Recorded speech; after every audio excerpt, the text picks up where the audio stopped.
electrification to combat climate change and to decrease reliance on imported fossil fuels. So will the Secretary of State now talk to colleagues about reinstating the plans for electrification to Swansea, extend electrification further west through my constituency of Llanelli to the Pembrokeshire ports, and support this through increased investment in renewable forms of generating electricity? Secretary of State. Well, the Honourable Lady raises points which she's raised before quite reasonably. I actually agree with her on most of the issues that she's raised, other than the background to the cancellation of electrification, which, as she knows, was taken in the context of bimodal trains being an equally beneficial alternative. But her general views about rail infrastructure and net zero are absolutely shared by the government. I very much hope she might be able to make the same compelling case to her colleagues in Cardiff as she makes to us. Shadow Minister Gerald Jones. Thank you, Mr Speaker. Wales has 11% of the UK railway infrastructure, but in recent years only received 1% of the government's investment. And if that wasn't bad enough, classifying HS2 as an England and Wales project is denying Wales nearly £5 billion of investment. I know the Secretary of State doesn't like us reminding the Welsh public about his government shortchanging Wales, but now the leader of the Welsh Conservatives agrees with us, as does the Welsh Affairs Select Committee. Perhaps if the government had given Wales a fair settlement to upgrade its railways, the Chancellor wouldn't have to fork out £10,000 for a helicopter to make a round trip from London to Powys. So when will the Secretary of State going to use his position at the Cabinet table to ensure that his government coughs up? Secretary of State.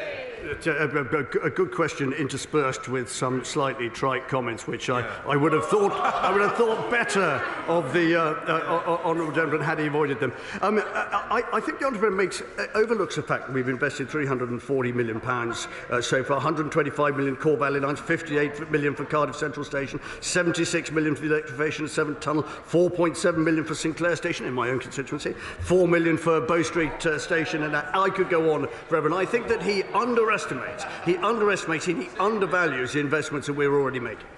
Thank you very much, Mr Speaker. Having represented a border community for the last 17 years, one is very cognizant of the interdependence we have in Shropshire with Wales, with our friends across the border, with my right honourable friends department and with the Senedd. We are campaigning in Shropshire for electrification of the line from Birmingham to Shrewsbury, which will help passengers going on to Mid Wales.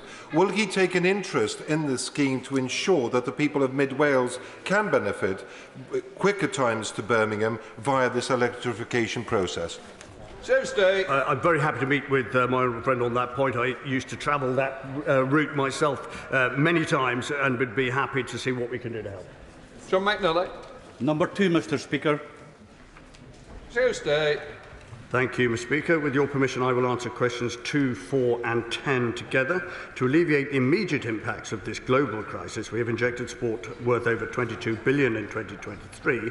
For businesses, we have cut fuel duty and provided help to high-energy using businesses. And in the longer term, our plan for jobs will ensure long-term prosperity for Wales, including the development, for example, of Wilbert Nuclear Power Station. John McNally. Thank you, Mr Speaker. The Scottish Government introduced a Scottish child payment to tackle child poverty head-on. That payment doubled to £20, is set to increase further and be extended to children under the age of 15, resulting in 50,000 children taken out of relative poverty. Given that Wales has persistently had the highest child poverty rates in the UK, will the Secretary of State must agree that welfare powers should now be devolved to Wales so that the Welsh Government can introduce a targeted child payment of their own? Mr Speaker, I don't think even Welsh Government haven't made that argument to me, and I think they fully recognise that the proper and fair distribution of welfare is something which is done most effectively and cost effectively on a UK-wide basis. But I'm very grateful that he raised the issue that he did, because actually the money that Scottish Government is using is as a consequence of the Barnett formula, which is precisely the same situation, as in Wales. Joanna Chorley. Thank you, Mr Speaker. In relation to the cost of living crisis faced by people in Wales and across the United Kingdom, the Prime Minister told the Welsh Tory Party conference that the UK Government would put their arms, and I quote, put their arms around the British people again, as we did during COVID. Well, Mr Speaker, based on the evidence of Sue Gray's report this morning, they're more likely to be linking arms on a conga line. But can the Secretary of State for Wales tell me what discussions he's had with the Chancellor on an emergency budget to help the poorest households in Wales and across the United Kingdom. Well, I think the Honourable Lady quite rightly refers to the fact that the Chancellor may yet be making further comments around this particular issue, just as he did throughout the pandemic. And I think for those who think that the Treasury is neither flexible nor conscious of some of these challenges, the fact that there is ample evidence during the pandemic and now, of course, during the current challenges we face that disprove that theory. But I can tell her, and I can tell anybody else in the House for that matter, that I have really regular conversation with Treasury Ministers and the Chancellor himself about exactly these challenges. Sam Baines. Thank you, Mr. Speaker. Would my right honourable friend agree with me that one of the best ways to help people during the cost of living crisis is to actually make sure that we have a vibrant economy and a low rate of unemployment? Would he agree that the lowest rate of unemployment since 1974 is helping many families across Wales and the rest of the UK at the moment? Absolutely, Mr. Speaker. I think most people believe that growing our way out of a cost of living challenge is infinitely preferable to spending our way out of a cost of living challenge. And I think he's right to point out that we want to be flexible, we want to be rapid, we want to be generous, and where there are occasions, so inevitably there will be for members across the House, where individual constituents don't somehow fit some of the solutions that we have now, then there are other measures which we will be able to, and I hope local authorities will be able to deploy to assist them. Jacob Young. Thank you, Mr. Speaker. To what extent does he see new nuclear and investment in new nuclear as a way to help people with their energy costs in the long run? I'm not quite sure that's linked to Wales. No, I think that's a bit off the mark. If you'd have tried to link it to Wales, I could understand. If not, we'll now go to Jill Stevens, Shadow Secretary of State for Wales. Thank you, Mr. Speaker. We now know that the energy price cap is expected to rise to £2,800 a year in October, and so that means that typical household bills in Wales, having already gone up by £700, will go up by another £800. And it's now 138 days since Labour proposed a windfall tax on oil and gas producer profits, so that people across Wales can get help right now. Every day that the government delays is another day that they're letting down the people in Wales and across the United Kingdom. Mr. Speaker, he voted against a windfall tax last week. What's his alternative to help the people of Wales, and where is it? I suspect the Honourable Lady reads the same news channels as I do. She'll be aware that the Treasury are going to make some further announcement imminently. She may be annoyed by my answer, but I think it is only reasonable that we suggest that she just waits until the Chancellor sets out precisely what his plans are. But can I, while I'm saying that, can I suggest to her too that she applies equal pressure to her colleagues in Cardiff? They have the power to intervene over things like business rates, council tax and income tax, which they have not. In the meantime, however, they're thinking of imposing a tourism tax. They're imposing a tourism tax, they're increasing their numbers, costing Welsh taxpayers £100 million per person, buying a farm that nobody wants, and providing free musical instruments to people under the age of 16. John Stevens. Mr. Speaker, I think Welsh voters gave their verdict on Welsh Government last week or the week before in the election results. Not a single Tory council left in the whole of Wales, his party wiped out. And as the Secretary of State answer demonstrates, he hasn't got a plan. We haven't had a plan from the Chancellor. So does he think that buying value brands in supermarkets, getting a better paid job or riding around on the buses all day to keep warm is the government's answer to the cost of living crisis? The Honourable Lady clearly didn't listen to or didn't want to listen to the answer I just gave. When we know that the Chancellor is about to make a statement in the Chamber on all of the issues here, would it not be more sensible to allow the Treasury to spell out exactly what their plans are, how they benefit businesses and individual families in Wales, and then make the very highly politicised comments that she does? Oh, yeah, maybe. Liz Saville-Roberts. Firstly, I'd like to add my party's commiserations to everybody affected by the bus accident in Llanfair Cerenion. Now, the Oakley Arms in my constituency is a superb inn located in a Grade 2 listed building at the heart of the Snowdonia National Park. It's off-grid, It's limited by regulations on energy efficiency measures, and its owners now face a quadrupling in energy bills. Does the Minister agree with me that small businesses need more support, and will he speak with the Chancellor about extending the price cap to our hard-pressed small and medium-sized businesses? Mr. Speaker, well, I will definitely speak to the Chancellor, as I often do about these things. It would be, however, as a deal, perhaps I can suggest a deal to the Honourable Lady, which is I will speak to the Chancellor to get further information. If she would speak to her leader in Cardiff and perhaps get him to call the dogs off by way of cancelling the tourism tax which Welsh Government want to impose on businesses, causing further hardship to people in her constituency. Roberts. If the Minister would keep to the powers that he have in Westminster, perhaps he would have better support, and that there are now no Tory councillors in any of the Plaid-held councils along the west coast of Wales. But rumours of an economic package are rife, not because the government cares about struggling households and businesses, but because, of course, they want to distract from their own law-breaking. Household energy bills will likely increase to £2,800 in the autumn. Yet the Chancellor is sitting on his hands until it proves politically convenient. Isn't he ashamed of his government's behaviour?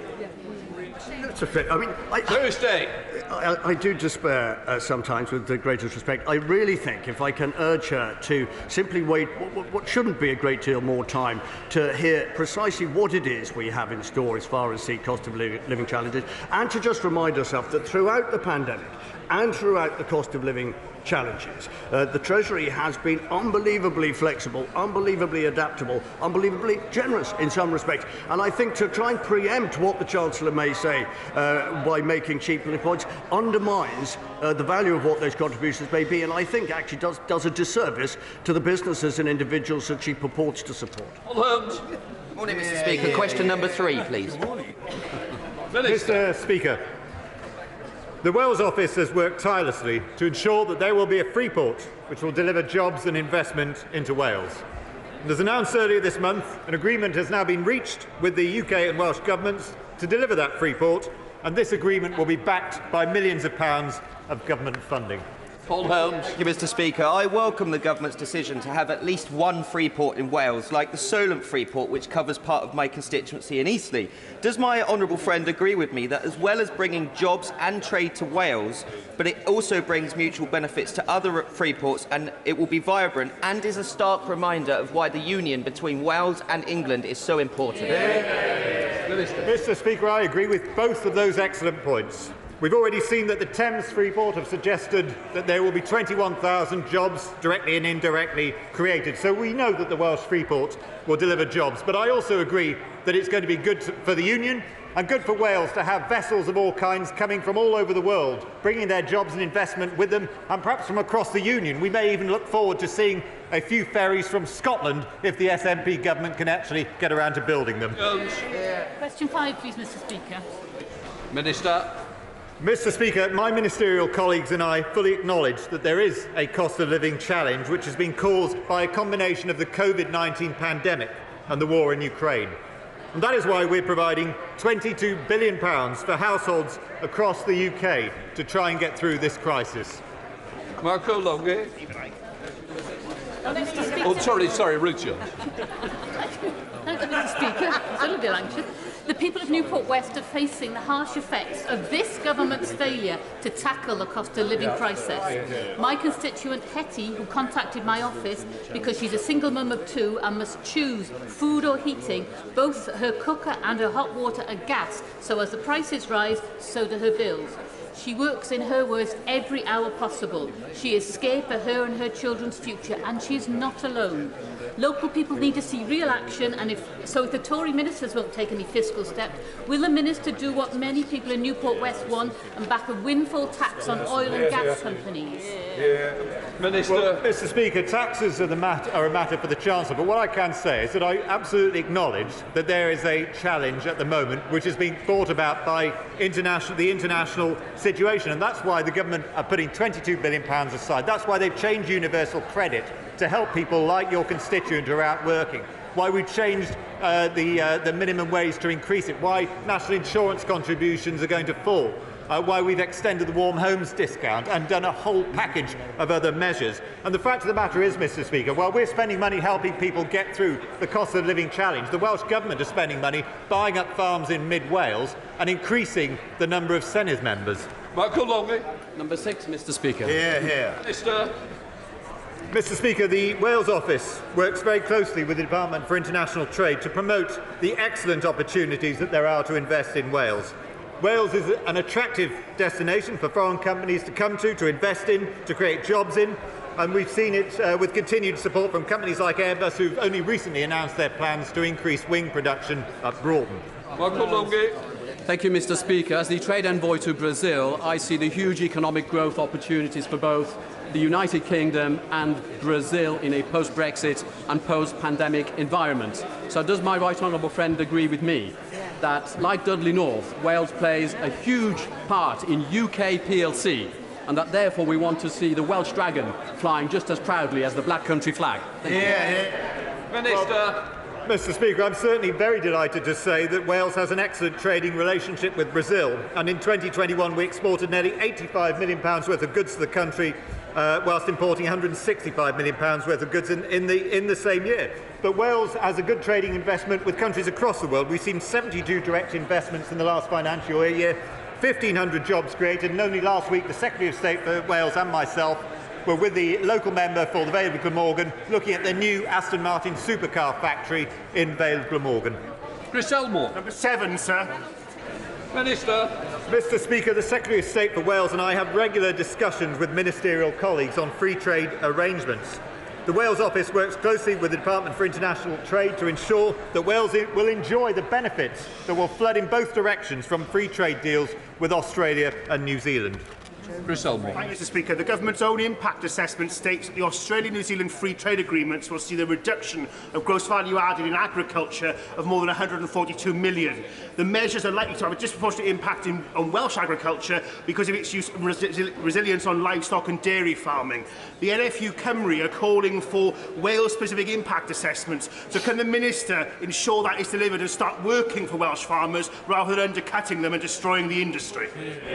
Well, Mr. Speaker, I cannot really accept what the honourable gentleman is saying. The fact of the matter is we were able to import lamb and beef and other kinds of foods from Australia and New Zealand when we were members of the European Union. They had an agreement that they could export goods to us without paying tariffs up to a certain quota, and the fact of the matter is they never met that quota.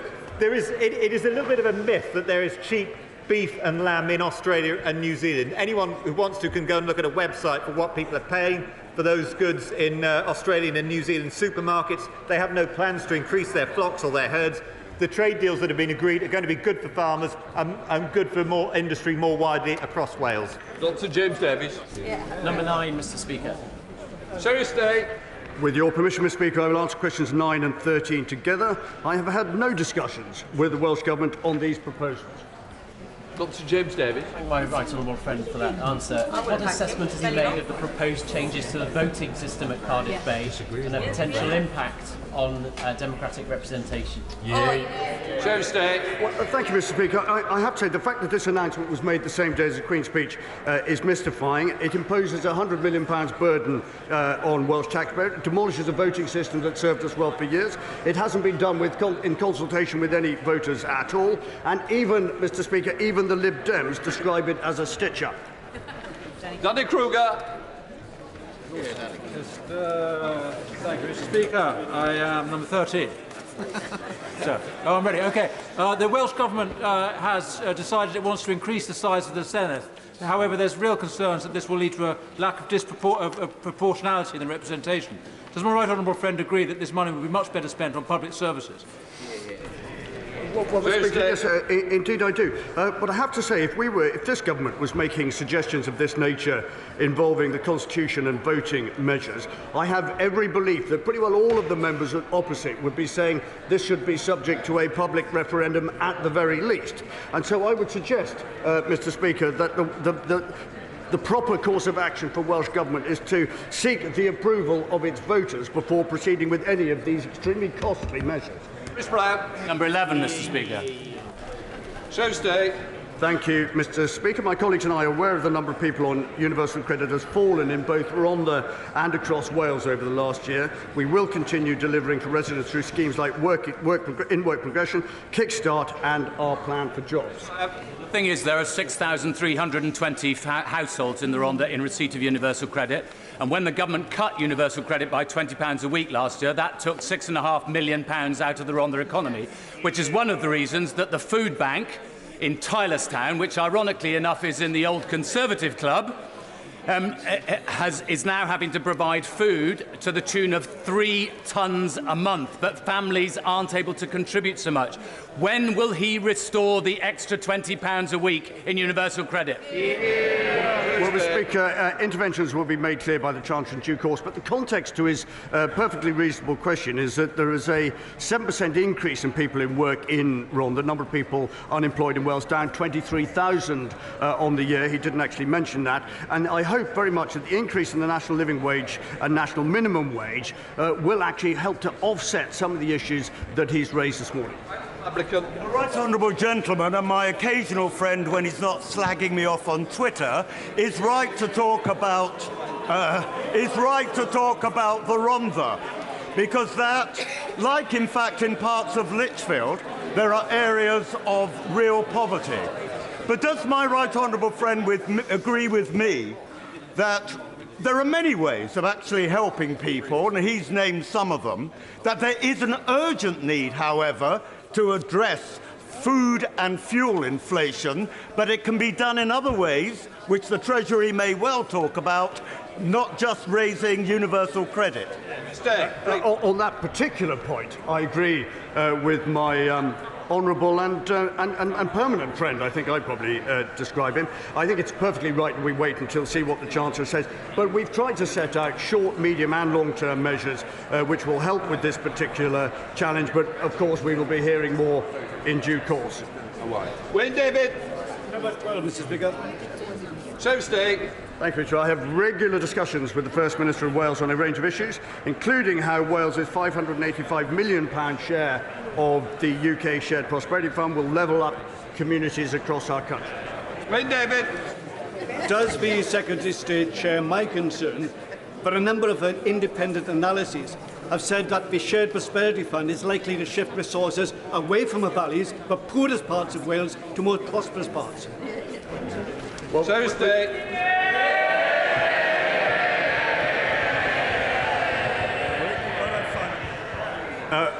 Well, Mr. Speaker, unsurprisingly, I contest the assertion that the honourable gentleman has made, but I would just say this. By 2024-25, the annual funding from the Shared Prosperity Fund will match the average annual funding that Wales would have received from the EDRF after adjusting for inflation. And if he doesn't take that from me or doesn't believe me, that is from Gitto Ifan Research Associate Welsh Government Centre. I think that indicates that we're going in the right direction on the Shared Prosperity Fund. And wouldn't it be good, just for a moment, if Welsh Government could support these very ambitious opportunities? I know the whole House will want to join me in expressing our outrage and deep sorrow following the shooting at Robb Elementary School in Texas. I know our thoughts and prayers are with those affected and all of the families who have lost loved ones. Before we come to Prime Minister's questions, I want to welcome Nick Munting and his family to the gallery. Nick has worked in Parliament for over 30 years, primarily as a sous chef, but also as an Associate Sergeant-at-Arms. Unfortunately, Nick has had to leave his role because of ill health, and he is much missed by his colleagues. I know all members, particularly the member for Croydon Central, Nick's constituency MP, will wish to join me in thanking Nick for his long service to the House and in sending good wishes to Nick and his families. I would also like to point out that the British Sign Language interpretation of proceedings is available to watch on Parliament Live TV. We now come to questions to Prime Minister Anthony Brown. Question number 1, please. Minister. Mr. Speaker, I want to begin by echoing what you've just said about the reports of the fatal shooting in a Texan primary school. Our thoughts are with all those affected by this horrific attack. Mr. Speaker, yesterday I welcomed the Emir of Qatar to Downing Street. It's excellent news that Qatar announced it will invest up to £10 billion into the UK through our new strategic investment partnership. And not only will it boost local economies and support jobs, it will support our green economy and decarbonisation. Mr. Speaker, this morning I had meetings with ministerial colleagues and others. In addition to my duties in this House, I shall have further such meetings later today. Anthony Brown. Thank you, Mr. Speaker. Cambridge is one of the most expensive places to live in the country, but unlike many cheaper places, NHS workers in the city get no high cost of living supplement. So NHS workers in Cambridge pay higher rents than NHS workers in outer London boroughs like Redbridge and Croydon and Bexley and Barking, and yet they get paid 15% less. This makes it very difficult for the NHS in Cambridge, including Addenbrooke's Hospital, to retain and recruit staff. Will my right honourable friend, the Prime Minister, work with me to make sure that NHS workers in South Cambridgeshire and Cambridge get paid fairly? Prime Minister. My honourable friend is a fantastic champion for his constituents and for Addenbrooke's, and we're very proud of our NHS, and that's why we're putting record investment in, Mr. Speaker, and I hope that the independent NHS pay review body will listen carefully to what my honourable friend has just said. We now come to the Leader of the Opposition, Keir Starmer. Thank you, Mr. Speaker, and my thoughts also, and I know the thoughts of the whole House, are with the families of the victims of yesterday's school shooting in Texas. 19 children have died, some as young as 7, and 2 adults believed to be teachers. It is an unspeakable tragedy, and our hearts are with the American people. Last weekend marked the anniversary of both the Manchester bombing and the murder of Lee Rigby, and we remember them this year as we do every year. And today is also the anniversary of the killing of George Floyd, a reminder that we must all tackle the racism that is still experienced by so many in our country and beyond. Mr. Speaker, the Sue Gray report was published this morning, and I look forward to discussing that during this afternoon's statement with the Prime Minister. For now, I want to focus on the cost of living affecting the whole country. Mr. Speaker, since we stood here last week and I asked the Prime Minister yet again to back Labour's plans for a windfall tax to reduce energy bills, hundreds of millions of pounds have been added to bills of families across the country, and hundreds of millions of pounds have landed in the bank accounts of energy companies.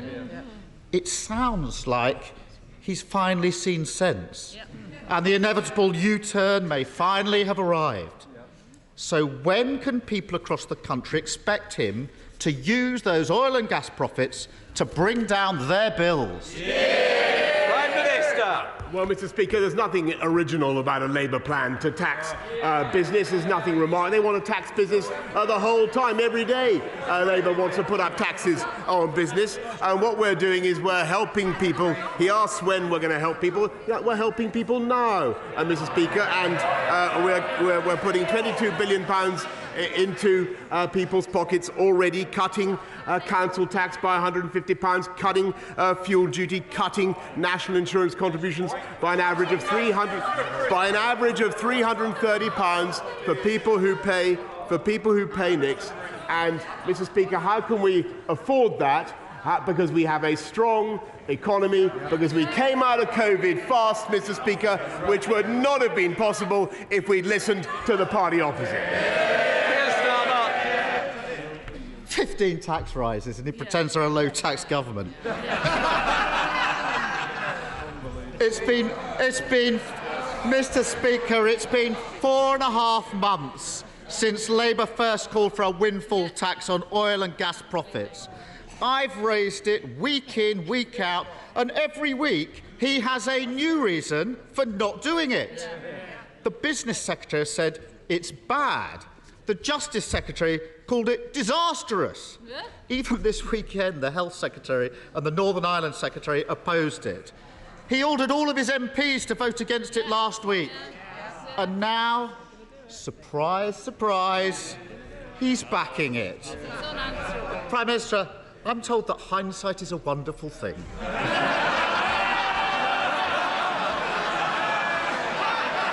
But, Mr. Speaker, whilst he dithered and delayed, households across the country suffered when they didn't need to.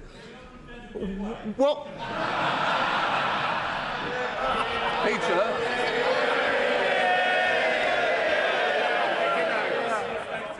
Mr. Bone, a man who always wants to catch my eye is not going the best way to do so. Keir Starmer. Mr. Speaker, whilst he dithered and delayed, households across the country suffered when they didn't need to. Exactly. What is it about the Sue Gray report that first attracted him to a U-turn this week? Mr. Speaker, there is no surprise about Labour's lust. There's no surprise about Labour's lust to put up taxes. There's nothing original about his thought. They get off on it. They absolutely love to confiscate other people's assets. What we prefer to do, Mr. Speaker, is make sure that we have the measures that are in place to drive investment in our country and drive jobs. And it's thanks to the steps that we took, thanks to the fact that we came out of COVID faster than any other European country, which would not have been possible if we'd listened to him, that we now have unemployment at the listen to this. They used to care about this, Mr. Speaker. Unemployment at the lowest level since 1974. And, put that in your pipe. Keir Starmer. Mr. Speaker, I actually thought with this U-turn he might actually get his head out of the sand, but obviously not. The reality is that every day of his dithering and his delay, £53 million has been added to Britain's household bills. Whilst he's distracted trying to save his own job, the country has been counting the cost. But complacency is nothing new for this government. Back in October, the Chancellor delivered a mini-budget that has to be reread to be believed. With inflation already climbing, he said that he understood people were concerned about it and the government was ready to act. Since then, inflation has risen to a 40-year high, the highest rate of any G7 country. If the government was so ready to act 6 months ago, why hasn't it? But, Mr. Speaker, the government has acted, and my right honourable friend, the Chancellor, continues to act. This is the government that not only put in the living wage, Mr. Speaker. It was a Conservative institution, but we've now raised it by a record amount. We've raised it by £1,000, Mr. Speaker, a record amount. We've helped families on universal credit have another £1,000, Mr. Speaker. Thanks to the measures, the £9.1 billion we've already put in to support people's costs of heating. We're abating the costs of fuel for people up and down the country. And of course, we're going to do more, Mr. Speaker. We're going to put our arms around the people of this country, just as we did throughout the COVID pandemic. But the reason we can do that is because we took the tough decisions to drive the fastest vaccine rollout in Europe, which wouldn't have been possible if you listened to him, Mr. Speaker, and that's why we have, let me take another statistic, youth unemployment. They used to care about it. Youth unemployment at or near a record low.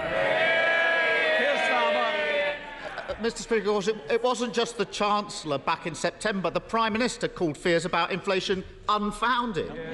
He was the last person to spot the cost of living crisis, just as he's the last person to back Labour's plan to help people through it. And, Mr. Speaker, it wasn't just on inflation that they got it badly wrong. In the same speech, the Chancellor boasted about growth. The Prime Minister does today. How we were going to do better than all our major competitors. It was obvious that he was being complacent. And lo and behold, Britain is set to have the lowest growth of any major country except Russia. Despite our brilliant businesses and all we have to offer, why has his government inflicted on Britain the twin-headed hydra of the highest inflation and the lowest growth? Mr. Speaker, he loves running this country down.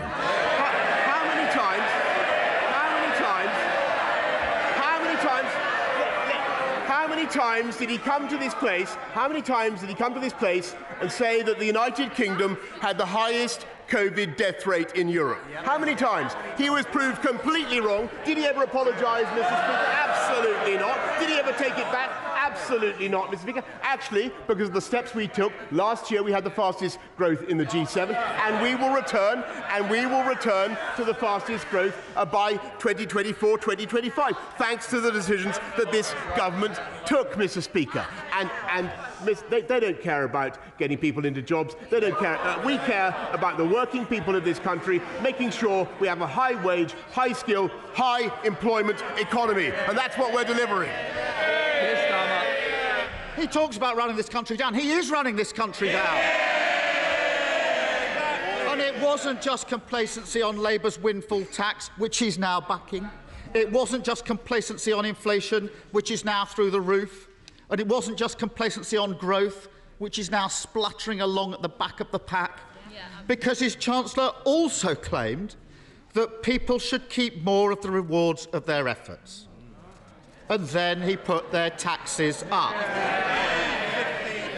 So does the Prime Minister want to explain to hard-working people whose wages are running out sooner and sooner each month and who are facing astronomical bills and prices just how his 15 tax rises since taking office have helped them to keep more of their rewards in their pocket?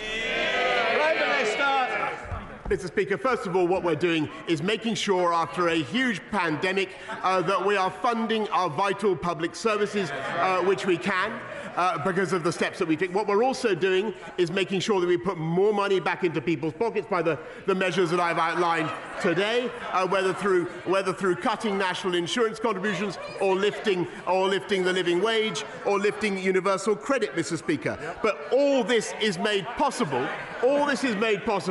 Because we took the responsible and sensible steps to protect our economy throughout COVID and then to come out strongly. And he's completely wrong about this country's growth performance, Mr. Speaker. He runs it down. He was proved wrong about COVID. He's going to be proved wrong again. Here's Starmer. Just delusional. Mr. Speaker, last week I raised the case of Phoenix Halliwell, whose kidney condition means he needs daily dialysis and whose energy bill has gone through the roof as a result. I'm glad that, as a result, government officials got in touch with Phoenix yesterday, and I hope that will result in more support for people who are vulnerable. But it shouldn't be left to Labour to turn up week after week to make him aware of the consequences of his dither and delay. So I want to raise another issue where the government is sleepwalking into disaster. With the summer holidays looming, there are reports that the Home Office already has a backlog of 500,000 passports to issue. That's potentially more than 500,000 people worrying whether they will get away this summer. So can the Prime Minister reassure people that they won't miss out on their holidays due to the failures of his Home Office? Well, I thank you very much, but I can tell him actually that what we're doing is massively increasing the speed with which the Passport Office deliver, and to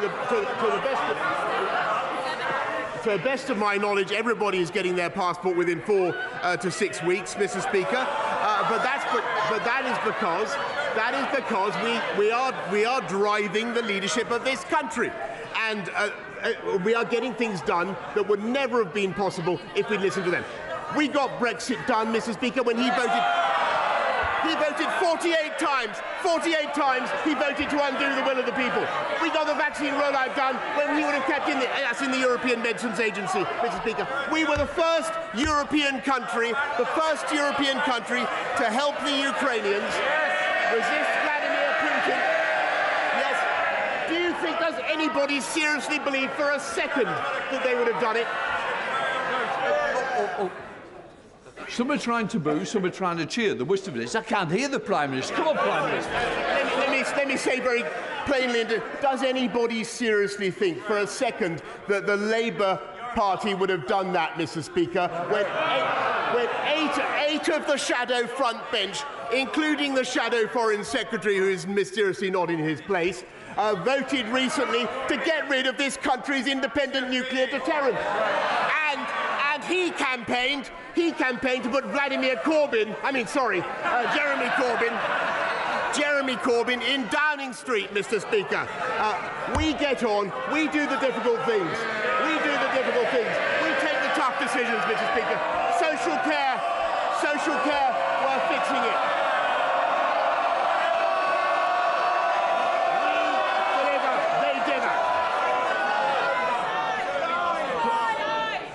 Prime Minister, we both can't be on our feet. I'm trying to help you. You've got to help me as well. And I'm sure you've got to the end because Mr. Stewart's itching to get his question. Graham Stewart. Thank you, Mr. Speaker. When the Prime Minister gets passionate, things get done. Brexit is done. The vaccine, if they could contain themselves, the vaccine rollout done. So will my right honourable friend personally intervene so that the immunocompromised, like my constituent Scott, can get access to British wonder drug Evusheld, and then they, not next winter, not next year, but now, so that they can enjoy this summer and enjoy their freedom just like the rest of us. Minister. Yes, Mr. Speaker, I know that my honourable friend has taken a keen interest in this for a while. Evusheld could potentially reduce the risk of infection, as he says. We've got to look at the available evidence before we can make a decision about whether it should be available. But I will make sure that the Department for Health and Social Care keep him updated on the progress we're making. We now come to Leader of the SNP, Ian Blackford. Thank you, Mr. Speaker. I want to join others today to express my deepest sorrow at the horrific events in Texas yesterday. 19 children and 2 teachers have needlessly lost their lives. Many of us in Scotland will be remembering the tragic events that took place in Dunblane 26 years ago. The thoughts and prayers of the SNP are with the families suffering today, but also our hope that lawmakers will finally act to bring the scourge of gun violence that plagues the United States to an end. Mr. Speaker, the reports that the Prime Minister in Downing Street's law-breaking have been damning. Empty bottles littering offices, rooms so crowded people were sitting on each other's laps, and security forced to intervene because the parties were so outrageous.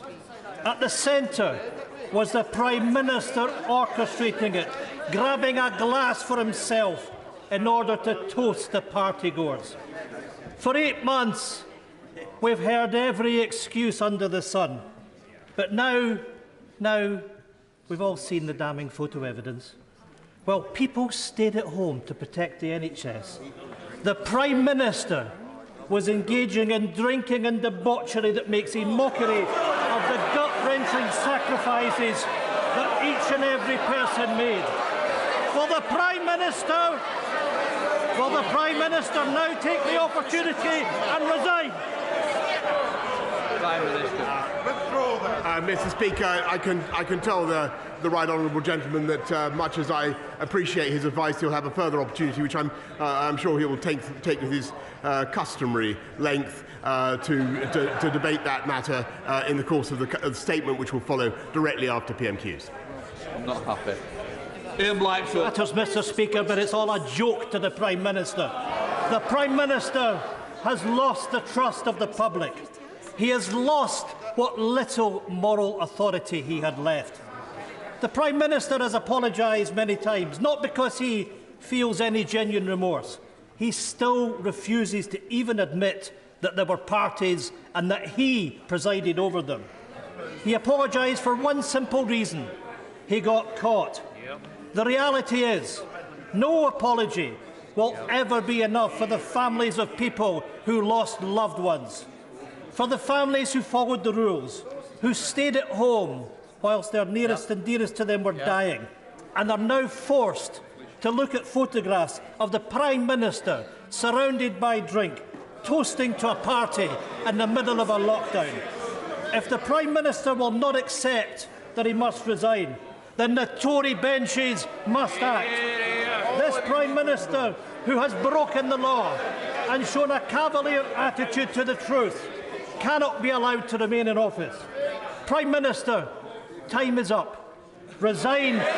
Resign. Resign before this House is forced to remove him. Prime Minister. I thank him very much, and I would just direct him again. I think it would be to his advantage to look through the report, and then I think we should return to it after PMQs. We now come to Jonathan Gillis. Thank you, Mr. Speaker. High streets and heritage means a lot to the people of Stoke-on-Trent North, Kidsgrove and Tork. Burslem and Tunstall, two of the great 6 towns of Stoke-on-Trent, are plagued with rogue and absent landlords who are too happy to let shops sit empty and historically important buildings such as Price and Kensington Teapot Works fall into ruin. Which is why I introduced my proper maintenance of land bill to increase fines on these ruinous owners.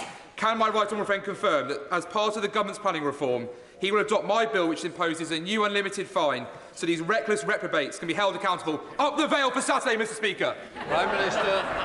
Here, Mr. Speaker.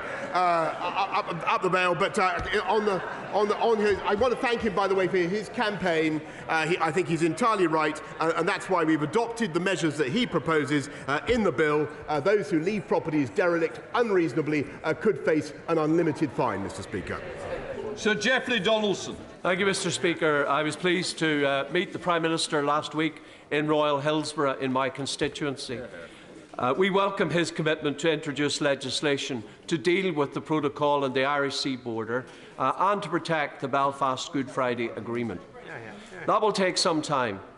In the meantime, as in the rest of the United Kingdom, hard-pressed households in Northern Ireland are suffering from the cost of living crisis. Will the Prime Minister give me an assurance that any measures that are brought forward by the Chancellor in the near future to help hard-pressed households will apply to Northern Ireland, and that the protocol will not be allowed to prevent Northern Ireland citizens receiving the support they need from the government at this time? I thank the right honourable gentleman very much. As he knows, we have a package of measures to support families across the whole of the UK that I've detailed already to the House. I may say that I also think it would be an advantage to the people of Northern Ireland in tackling the issues that we all face across the UK if Stormont were to be restored, Mr. Speaker. Lynn Saxby. Thank you, Mr. Speaker. The recent report on levelling up the rural economy highlighted many areas where more work is needed in small rural and coastal communities to ensure they also benefit from our levelling up agenda. Does the Prime Minister agree with me that we need to ensure levelling up reaches into rural and coastal Devon, and will my right honourable friend meet with me and Helen Herford, our excellent candidate in Tiverton and Honiton, we can progress our plans for Devon? Prime Minister. Yes, of course, Mr. Speaker, because my honourable friend is a fantastic advocate for Devon, for rural communities, and I will make sure that both she and Helen Herford get a meeting with the relevant minister to discuss her ideas further. Ben Lake. Mr. Speaker, rising fuel costs are causing serious problems for workers in car-dependent rural areas like Ceredigion, and for carers and district nurses, the situation has reached a crisis point. One carer from Ceredigion often has to travel 29 miles just to reach the first service user of the day and travels around 1,700 miles each month. Would the Prime Minister therefore consider extending the rural fuel duty relief scheme to areas like Ceredigion to help my constituent and many like her to continue their invaluable work? Well, I thank him for his excellent question, and I can tell him that rural fuel duty relief is there to compensate motorists by helping retailers in some more remote rural areas where pump prices can be significantly higher. It currently operates on a geographical basis, but Mr. Speaker, I'm very happy to ensure that the honourable gentleman gets a meeting with the relevant minister as fast as possible. Stevenson. Prime Minister, Labour and socialism has failed this country because they've followed policies which interfere too much in people's lives, over-regulate, spend too much taxpayers' money, borrow too much and raise taxes. Could the Prime Minister tell the House what policies his government are going to follow to ensure we don't have a similar fate? Yes, Mr. Speaker, I can. And I'm grateful to my honourable friend, and he's absolutely right. that Labour's instinct everywhere and always is to put up tax with all its that's what they're bragging about it today, Mr. Speaker. It's ludicrous. And what we are doing is not only cutting people's contributions under national insurance, but also helping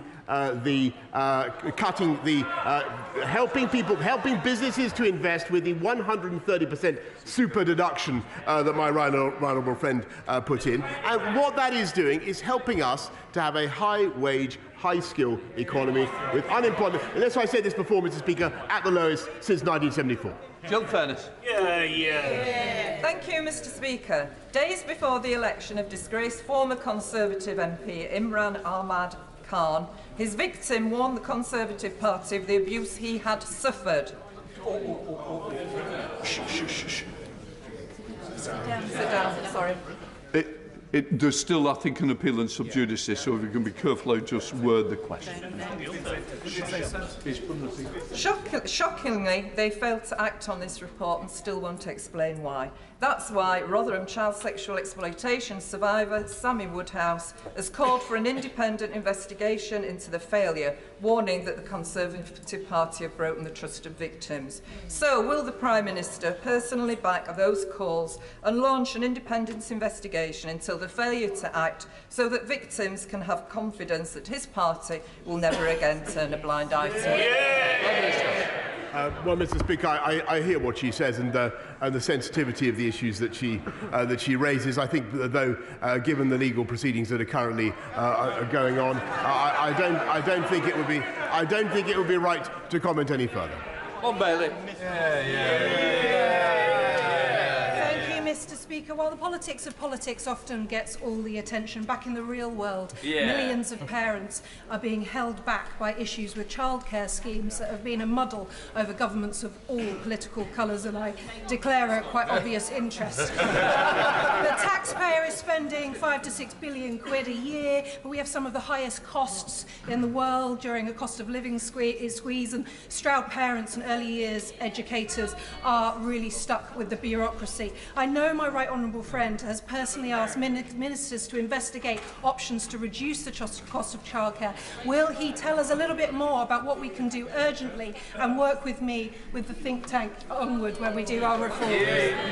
Well, yes, Mr. Speaker, I thank her very much, and she and I have talked about this. This is a subject in which I take a direct personal interest, and I think, Mr. Speaker, that there are things that we can do to make childcare more affordable. One of the issues is that not enough people take up tax-free childcare. We need to have more take-up of what is on offer. But what we can also look at, Mr. Speaker, is ways in which we can reform and improve the system. Thank you, Mr. Speaker. Next month marks 5 years since the horrific Grenfell fire tower, which killed 72 people. My constituency, Vauxhall, has many tall buildings similar to Grenfell. In 2019, the Prime Minister rightly told this House, where the inquiry recommends government responsibility for fire safety, we will legislate accordingly. But, Mr. Speaker, last week the government dropped the inquiry's recommendation that personal evacuation plan should be in place for disabled residents, claiming basic safety would be too expensive. Grenfell United said that this showed that cutting costs is more important than the value of human life. So will the Prime Minister urgently reverse this deeply inhumane decision and not break another promise to this House? Prime Minister. Mr. Speaker, let's be clear. If there is an issue with fire safety in a building, then extra steps should be taken and remediation should be made. And when it comes to self-evacuation, Mr. Speaker, the Home Office has launched a new consultation to support the fire safety of residents who are unable to self-evacuate. But if she has further representations to make on that point, I'll be very happy to ensure she gets a meeting with the Minister in Duluth.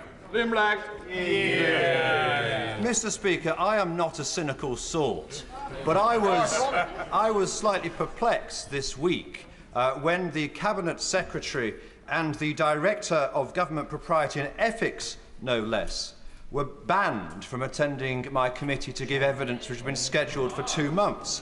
I cannot possibly think why, Mr. Speaker. But I wonder which particular subjects my right honourable friend, the Prime Minister, was most concerned being raised by my committee. Was it the case of undeclared loans and donations in kind? Security insights into appointments to the House of Lords? Or indeed the consultation of the Propriety and Ethics Units in ministerial appointments? Prime Minister. Mr. Speaker, I can assure him, I know he's not a cynic, he's one of nature's idealists, Mr. Speaker, and I will make sure that all relevant ministers and civil servants appear before his committee. Thank you, Mr. Speaker. The Prime Minister is leading a long queue of Conservatives MPs lining up to show how out of touch they are. Bills are rising, people are struggling. A quarter of people in work in Putney earn less than the London living wage. They don't need to be told how to budget better, to learn how to cook, to buy value food. They already are. When will the Prime Minister get a grip on this crisis, and when will he bring in the windfall tax? Mr. Speaker, what we're doing for the people of Putney and indeed people throughout this country is making sure that we invest now in protecting them, as I've said to the House and I've said repeatedly, not just with the increases in universal credit or in the living wage, in the warm homes discount, in cutting fuel bills, but also, of course, with the £330 cut in NICs, Mr. Speaker. But the reason we can do this is because we have a robust economic position in which we have strong employment. That is giving us the revenue to pay and to cushion people in this difficult time. It would not have been possible if we'd listened to the Labour Party during COVID. Mr. McCartney. Thank you, Mr. Speaker. This weekend, tens of thousands of Huddersfield sporting fans are coming down to London. On Saturday, Huddersfield Giants are in their first Rugby League Challenge Cup final for over a decade. And on Sunday, it's Huddersfield Town in the Championship playoff final for a place in the Premier League. Will the Prime Minister, as well as wishing the best of luck to both Huddersfield teams, agree with me that the best way that Labour-run Kirklees Council can honour the sporting tradition of Huddersfield is following through with their pledge to house the new National Rugby League Museum in Huddersfield, in the birthplace, the George Hotel, and not pull out of that deal as they've indicated they want to do so? Prime Minister. Is that the Labour Council pulling out of their deal? Well, Mr. Speaker, I'm not surprised. All I can say is I congratulate him on his campaign for a National Rugby League museum, and I urge him to take it up with the Arts Council or other relevant bodies. Andy MacDonald. Thank you, Mr. Speaker. Under the cover of the pandemic, we've seen a massive shift in wealth from the poorest to the richest. A partying PM and a law-breaking rich list Chancellor have lined the pockets of their wealthy pals, whilst upwards of 175,000 of our fellow citizens have died from COVID, and they're now sitting on their hands and laughing in our faces as the cost of living crisis and fuel poverty could well leave thousands more to die of cold in their own homes. So, Mr. Speaker, when we saw pictures of the PM partying in the middle of the pandemic, was he toasting his assault on the working class? And I ask him, how on earth does he sleep at night with so much blood on his filthy, privileged hands? Mr. Speaker, from furlough onwards, everything we have done since the pandemic began has been to get money into the pockets of the working people of this country, and those are the people time and again that we have prioritised. And I do not for a moment, I do not for a moment doubt, Mr. Speaker, that things are tough. I do not doubt it for a moment, but it is our intention to get this country through it, and we will get through it very well by putting our arms around people as we can and as we will because of the fiscal firepower that we have, Mr. Speaker, but also by making sure that we continue with the high wage, high skill, high employment economy that we have. And the best thing to get money into people's pockets, Mr. Speaker, is to have a job. Jill Mortimer. Does the Prime Minister agree with me that when the right honourable member opposite spins his myth of a low-tax Labour Party, he clearly needs a memory job? Because, can I just remind you all that in 2019, you all stood on a manifesto that would have inflicted the highest tax burden on the people of this country in peacetime. That's there. Yeah, Minister. Yes, Mr. Speaker, they campaigned to put up taxes on business to the highest level this country has ever seen. That was his ambition, Mr. Speaker, and that's what that is what they would do again. Be in no doubt, that's what they love to do. You can feel the lust for tax rising off those benches opposite, Mr. Speaker, and that is why there's never been a Labour government that left office with unemployment lower than when they came in. Mr. Wakeford. Thank you, Mr. Speaker. Yesterday, the head of Ofgem advised MPs that the energy cap is due to increase to £2,800 in the autumn, more than double from last year. And I know the Prime Minister has been busy drafting and redrafting his half-assed apologies rather than helping the people of Bury South. But at which work event... Thank you, Mr. But at which work event did he realise Labour's call was the right thing to do, considering he and his party voted against it last week? Is it just to save his own neck? I couldn't either hear the question or the advice I was being given. It might be helpful I could hear both. Prime Minister, did you manage to hear it? Very much. Well, I heard enough, Mr. Speaker, to have a rough idea of the nonsense that he was talking. And what we're doing, Mr. Speaker, is not only supporting people now, but we will continue to put our arms around the people of this country as we did during the pandemic and beyond. Can I just say, moderate language is what we normally use. I don't find it. It doesn't suit the chair, and I don't think it suits the country, so please. John Barron. Thank you, Mr. Speaker. The Prime Minister will recall I've previously raised with him the plight of 170 British council contractors who remain in Afghanistan in fear of their lives, 85 of whom are deemed to be at very high risk. I met the refugee minister last week. It was a positive meeting, but we face bureaucracy which is preventing the FCDO from cutting through that bureaucracy and helping these people now, courtesy of the ACRS scheme. Will he help us cut through that red tape and help these people? We owe them a debt of obligation, and time is running out. Well, I thank him very, very much. I'll see what we can do to help those particular people, but I just remind the House that we've not only evacuated 15,000 people under op pitting, which I think was a great credit to this country, we've supported since then 4,600 more have come to this country, and we'll do what we can to help the people that he mentions. Boris. Thank you, Mr. Speaker. Jubilee Lead Academy in my constituency, working with Nottingham citizens, recently asked me to visit the school to hear about their low pay campaign. They're tired of seeing people in our community working hard but living in poverty. And now bills are rising, inflation's at 9%, and yet the government seems incapable and frankly a little disinterested in doing anything to help out. Mr. Speaker, our children can see the need for emergency action. Why can't our government? Prime Minister. Mr. Speaker, everybody in work, 30 million workers will get a tax cut in July, on top of everything that we're already doing. But that is not the end of what this government is going to do to look after people. And I've told the House before this afternoon, that we will continue to use our fiscal firepower to look after the British people through the COVID aftershocks and beyond. Peg Williams. Thank you, Mr. Speaker.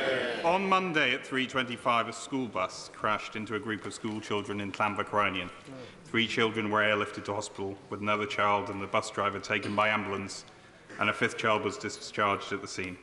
Everyone is in a stable condition. Clearly, this is a tragic accident that will stay with the community for some time. Will the Prime Minister join me, and I'm sure the whole House, in sending our love and prayers to those in hospital? And will he also praise the teaching staff of both the primary and high school, the Welsh Air Ambulance, Dyfed Powys Police, for their heroic response and their continuing response to the community? I thank my honourable friend for raising this very, very sad incident, and I'm sure the whole House, his thoughts, Mr. Speaker, will be with those who have been affected, and I want to join him in particular in paying tribute to the emergency services, but also, of course, the teachers and the staff of the school who did so much to help. Tony Antoniazzi. Thank you, Mr. Speaker. Prime Minister, my constituent Robert Walker sadly died last year. He worked for MI6 and as such disclosed in confidence that he was a gay man. This confidence was breached by the HR department at the Foreign and Commonwealth Office. Recently unearthed paperwork showed that this breach largely accounted for his well-being and enforced early retirement.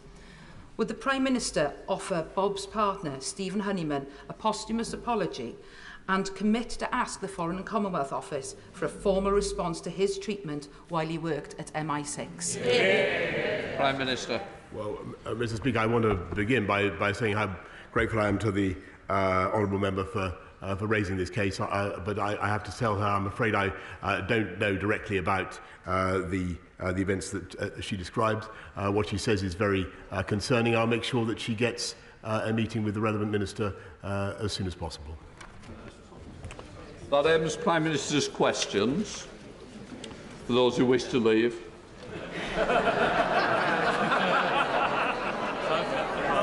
We now, can I just say to the House, I expect moderate and temperate language. As we come to the statement, Prime Minister. Thank you, Mr. Speaker. With permission, I will make a statement. I'm grateful to Sue Gray for her report today, and I want to thank her for the work that she's done.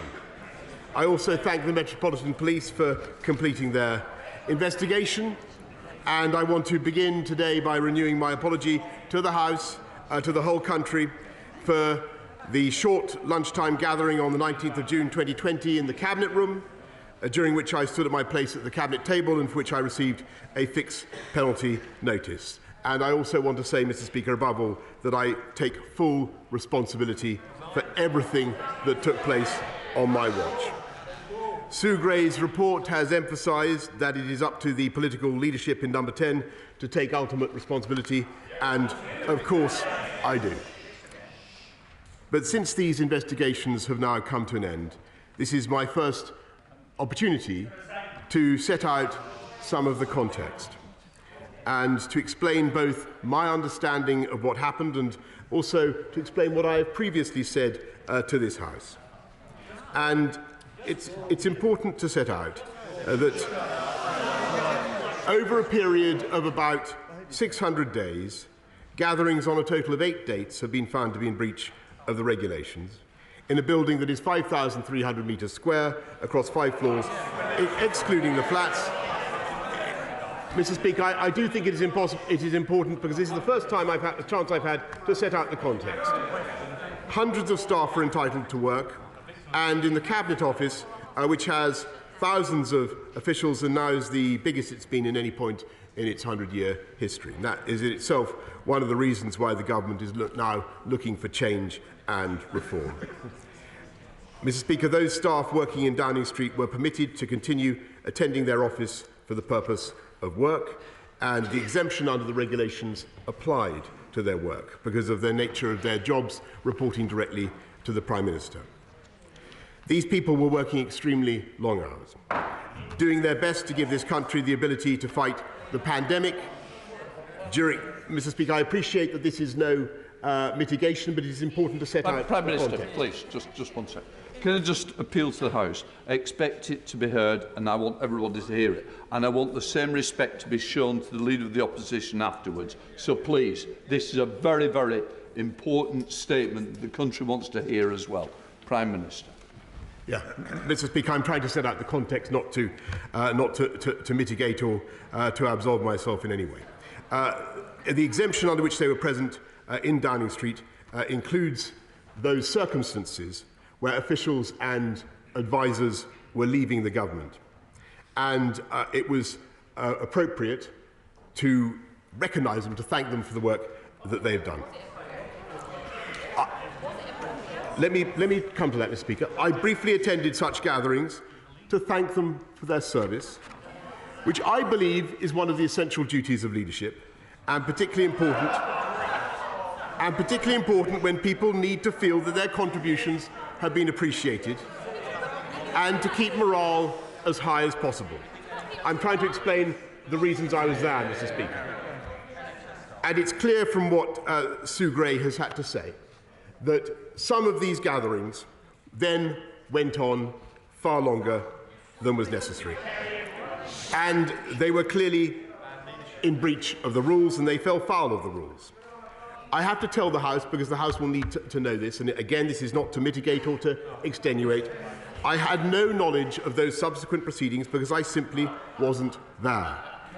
And I have been as surprised and disappointed as anyone else in this House as the revelations have unfolded. And frankly, Mr. Speaker, I have been appalled by some of the behaviour, particularly in the treatment of the security and the cleaning staff. And I would like to apologise to those members of staff. And I expect anyone who behaved in that way to apologise to them as well. And I'm happy to set on the record now that when I said, and I came to this House and said in all sincerity that the rules and guidance have been followed at all times, it was what I believed to be true. It was certainly the case when I was present at gatherings to wish staff farewell, and the House will note that my attendance at these moments, brief as it was, has not been found to be outside the rules. But clearly this was not the case for some of those gatherings after I had left, and at other gatherings when I was not even in the building. So I would like to correct the record, to take this opportunity, not in any sense to absolve myself of responsibility, which I take and have always taken, but simply to explain why I spoke as I did in this House. Mr. Speaker, in response to her interim report, Sue Gray acknowledges that very significant changes have already been enacted. She writes, and I quote, "I am pleased that progress is being made in addressing the issues I raised." And she adds, "Since my update, there have been changes to the organisation and management of Downing Street in the Cabinet Office with the aim of creating clearer lines of leadership and accountability, and now these need the chance and time to bed in." Number 10 now has its own permanent secretary charged with applying the highest standards of governance. There are now easier ways for staff to voice any worries, and Sue Gray welcomes that, and I quote, "Steps have since been taken to introduce more easily accessible means by which to raise concerns electronically, in person or online, including directly with the permanent secretary." The entire senior management has changed. There is a new chief of staff, an elected member of this House, who also commands the status of a cabinet minister. There is a new director of communications, a new principal private secretary, and another of other key appointments in my office. I am confident with the changes and new structures that are now in place that we are humbled by the experience, and we have learned our lesson. And I want to conclude by saying that Mr. Speaker, I am humbled and I have learned a lesson, Mr. Speaker. And I want to conclude by saying that whatever the failings of we'll come to that. And whatever the failings of Number 10 and the Cabinet Office throughout this very difficult period, for which I take full responsibility, I continue to believe that the civil servants and advisers in question, hundreds of them, thousands of them, some of whom, Mr. Speaker, are the very people who've received fines, are good, hard-working people, motivated by the highest calling to do the very best for our country.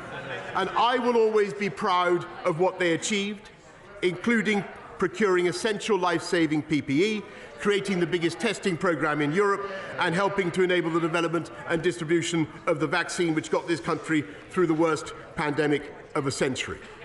And now, Mr. Speaker, we must get our country through the aftershocks of COVID with every ounce of ingenuity and compassion and hard work.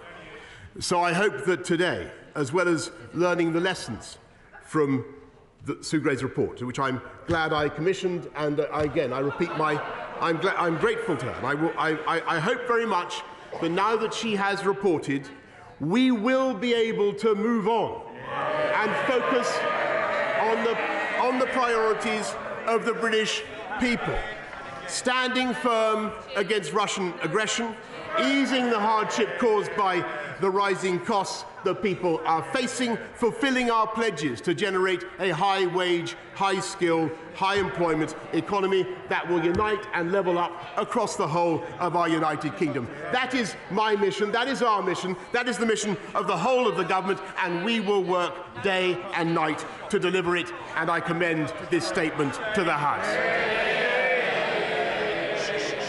We now come to the Leader of the Opposition, Keir Starmer.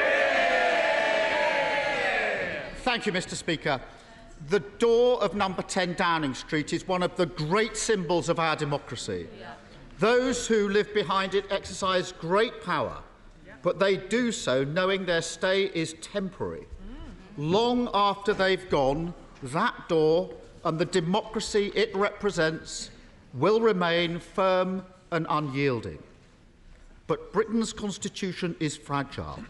It relies on members of this House and the custodians of number 10 behaving responsibly, honestly, and in the interests of the British people.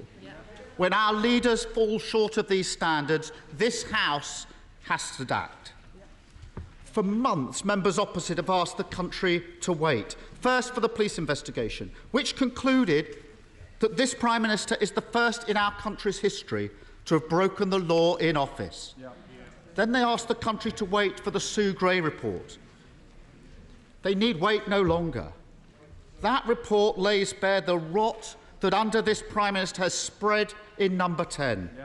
And it provides definitive proof of how those within the building treated the sacrifices of the British people with utter contempt. When the dust settles and the anger subsides, this report will stand as a monument to the hubris and the arrogance of a government that believed it was one rule for them and another rule for everyone else. The details are stark. 5 months ago, the Prime Minister told this House all guidance was completely followed in number 10. Yet we now know he attended events on the 17th of December. At least one of those attending has received a fine for it, deeming it illegal. We know that on the 18th of December an event was held in which staff drank excessively, which others in the building described as a party, and that cleaners were left to mop up the red wine the next day. On the 20th of May, as a COVID press conference was taking place, one of his senior officials was told, "Be mindful, cameras are leaving, don't walk about waving bottles." It is now impossible to defend the Prime Minister's words to this House. This is about trust. Because during that May 20 press conference, the British public were told normal life as we know it is a long way off. But that wasn't the case in number 10. Even now, after 126 fines, they think it's everyone else's fault but theirs. They expect others to take the blame whilst they cling on. They pretend that the Prime Minister has somehow been exonerated, as if the fact that he only broke the law once is worthy of praise. The truth is, they set the bar for his conduct lower than a snake's belly. And now they expect the rest of us to congratulate him as he stumbles over it. Number 10 symbolises the principles of public life in this country: selflessness, integrity, objectivity, accountability, openness, honesty, leadership. But who could read this report and honestly believe the Prime Minister has upheld those standards? The reason the British public have had to endure this farce was his refusal to admit the truth or do the decent thing when he was found to have broken the law. This report was necessary because of what Sue Gray describes as failures of leadership and judgment for which senior political leadership must bear responsibility. It is that failure of leadership that has now left his government paralysed in the middle of a cost of living crisis. The government has turned the focus of his government to saving his own skin. It's utterly shameful. It is precisely because he cannot lead that it falls to others to do so. I've been clear what leadership looks like.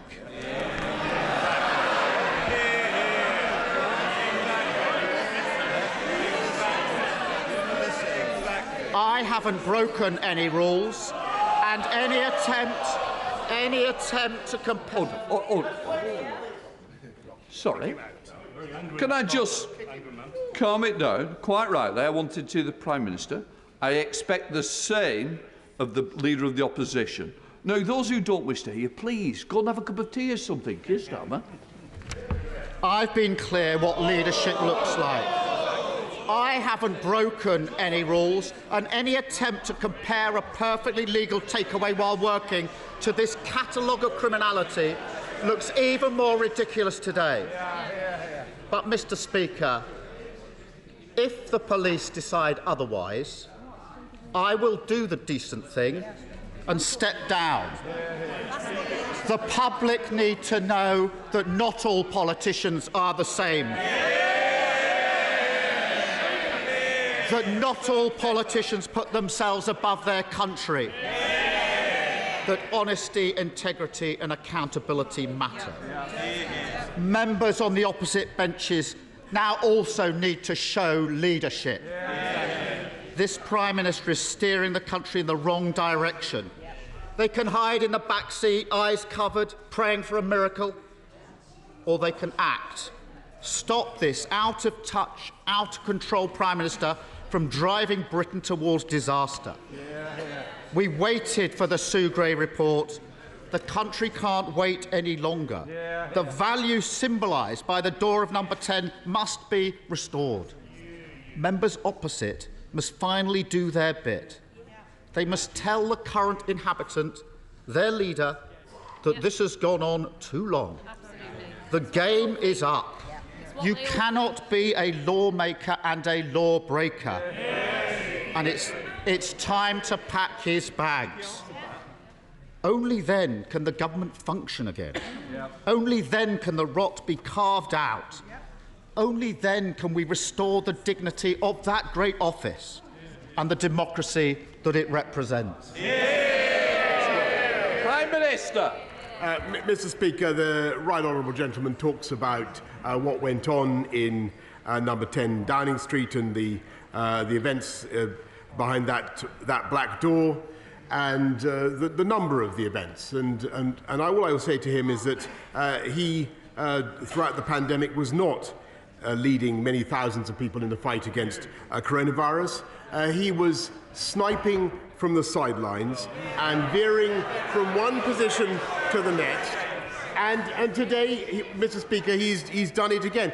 Week after week, he could have come to this House and talked about the economy, about Ukraine, about the cost of living. No, Mr. Speaker, time after time, he chose to focus on this issue. He could have shown some common sense, Mr. Speaker, and recognised that when people are working very hard together, day in, day out, that it can be difficult to draw the boundary, Mr. Speaker, between work and socialising. And yet, after months of his, frankly, sanctimonious obsession, Mr. Speaker, the great gaseous zeppelin of his pomposity has been permanently punctured and irretrievably by the revelation that he is himself, he didn't mention this, he is himself under investigation by the police, Mr. Speaker, and yet, I'm not going to mince my words, I've got to say this, Sabir Korma, Mr. Speaker, is currently failing to hold himself to the same high standards that he demanded of me. It's true. He called for me to resign, Mr. Speaker, when the investigation began. Why is he in his place? Mr. Holden, it's the second time. Please help me to help you, because I'm sure you want to hear the rest of it. Prime Minister. Mr. Speaker, he should at least be consistent and hold himself to the same standards. He's still there, and so is the shadow deputy leader. And Mr. Speaker, I apologise when the revelations emerged. I continue to apologise. I repeat that I am humbled by what has happened, and we have instituted profound changes throughout Number 10. But I think in view of the mess that he has found himself in it would now be a sensible thing for him too to apologise, so that we can all collectively move on, Mr. Speaker. And that, I think, is what the people of this country want to see above all. They want to see leadership from this House of Commons, leadership from both parties, Mr. Speaker, in dealing with their priorities. And that is why we are focused on getting through the aftershocks of COVID. That's why I'm proud of what we did to roll out the fastest vaccine campaign in Europe. And that's why I'm proud that we now have the lowest unemployment anywhere in this country for 50 years, Mr. Speaker. That is what the people of this country want. I appreciate that he has his points to make, but I think overwhelmingly the will of this country is for us now to say thank you to Sue Gray, and for us collectively to move on. Sir Robert Butland. You, Mr. Speaker. My right honourable friend well knows the rules apply to him as much to all of us. And the rules of this House are clear that anybody who comes here and deliberately lies and misleads this House should leave their position, resign or apologise. My right honourable friend has been asked many times about specific incidents, specific events that Sue Gray has outlined. Has he on any occasion come to this House in response to specific questions about specific events and deliberately lied to us? No, Mr. Speaker, for the reason I have given, that at the time that I spoke to this House, I believe that what I was doing was to attend work events, and with the exception of the event in the Cabinet room, that is a view that has been vindicated by the investigation. We now come to the Leader of the SNP, Ian Blackford. Thank you, Mr. Speaker. As I speak, the public is poring over the sordid details of what went on, out of the public eye, behind the high gates and the walls of the Prime Minister's residence, and the report is damning. It concludes, many gatherings and many individuals did not adhere to COVID guidance. Events were attended by leaders in government and should not have been allowed to happen. Junior civil servants believed their involvement was permitted by the attendance of senior leaders. There was an unacceptable lack of respect and poor treatment of security and cleaning staff. And crucially, Mr. Speaker, the senior leadership at the centre, both political and official, must bear responsibility for this culture. That leadership came from the top. And the Prime Minister, in the words of the report, must bear responsibility for the culture. A fish rots from the head. Mr. Speaker, the Prime Minister's dispatch box denial of a party taking place on the 13th of November is now proven to be untrue. He was there on the 13th of November, photographed, raising a toast, surrounded by gin, wine and other revellers. The charge of misleading Parliament is a resignation matter. Will the Prime Minister now finally resign?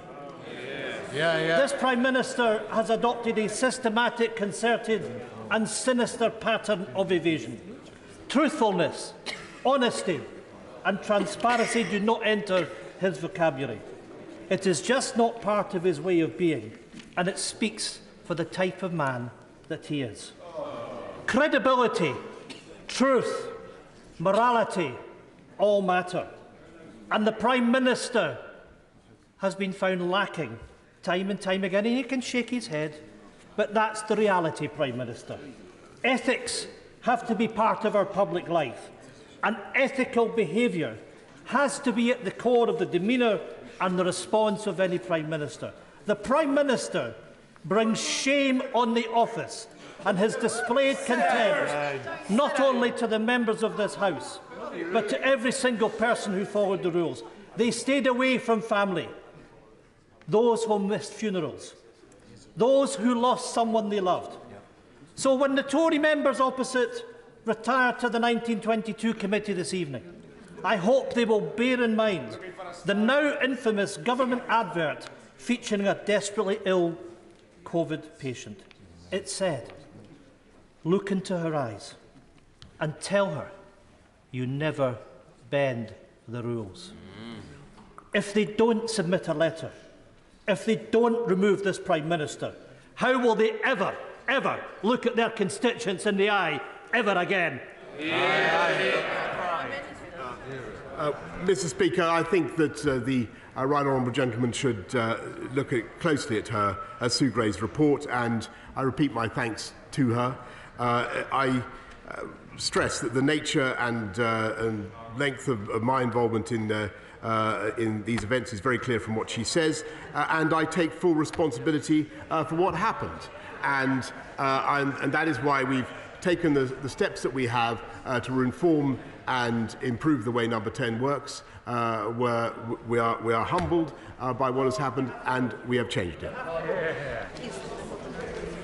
Peter Byrne. Thank you, Mr. Speaker. Since I've been elected to this House, I've been running a campaign called Listening to Wellingborough and Rushden. And you may recall on one occasion that group asked me to present a letter at PMQ calling for a previous Prime Minister to resign. What they're telling me today, Mr. Speaker, is their concerns are the terrible war in Ukraine, the illegal immigrants crossing the Channel, and the economy. And their message to the Prime Minister is to get on with the job. Does he agree with the Listening to Wellingborough and Rushden campaign? I agree with it. I agree with them profoundly and passionately, Mr. Speaker, and that's exactly what I'm going to do. Catherine West. Thank you very much, Mr. Speaker. The Prime Minister said that on the 13th of November 2020, the ABBA party he attended briefly, his defence was a job interview. Can he confirm he was only in his flat and he met Henry Newman to discuss a job? And can he confirm what the other special advisers were doing? Were they part of the job interview as well? Mr. Speaker, that evening was extensively investigated, to the best of my knowledge, and I don't believe I can improve on what Sue Gray has had to say. Tobias Selwood. Thank you, Mr. Speaker. This is a damning report about the absence of leadership, focus and discipline in Number 10, the one place where you expect to find those attributes in abundance. I made my point and my position very clear to the Prime Minister. He does not have my support. But a question I humbly put to my colleagues is, are you willing, day in and day out, to defend this behaviour publicly? Can we continue to govern without distraction, given the erosion of the trust with the British people? And can we win the general election on this current trajectory? The question I place to the Prime Minister is now, Mr. Speaker, I'm being heckled by my own people. If we cannot work out what we're going to do, then the broad church of the Conservative Party will lose the next general election. But my question to the Prime Minister is very clear on the question of leadership. Can he think of any other Prime Minister who would have allowed such a culture of indiscipline to take place under their watch? And if it did, would they not have resigned? Mr. Speaker, I think to answer the question that he put to all of us on these benches, I think the answer is overwhelmingly and emphatically yes, we are going to go on and win the next general election because we're going to get on with the job, Mr. Speaker. Ed Davey. Mr. Speaker, the Prime Minister says he's sorry, but he's only sorry he got caught. He didn't care then, as he parted during lockdown, when people couldn't see their dying loved ones. He didn't care last year when he insisted that no rules had been broken. And he doesn't care now when families across our country are struggling to heat their homes, fill their cars and put food on the table, with a cost of living crisis that has only deepened while the Prime Minister has been scrambling to save his own skin. So, Mr. Speaker, can the Prime Minister look the British people in the eye and name one person, just one person, he cares about more than himself?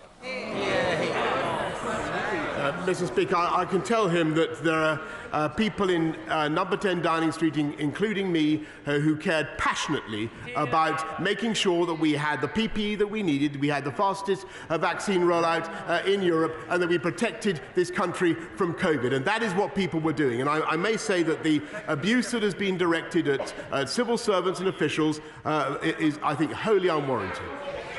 Robert Jenrick. Thank you, Mr. Speaker.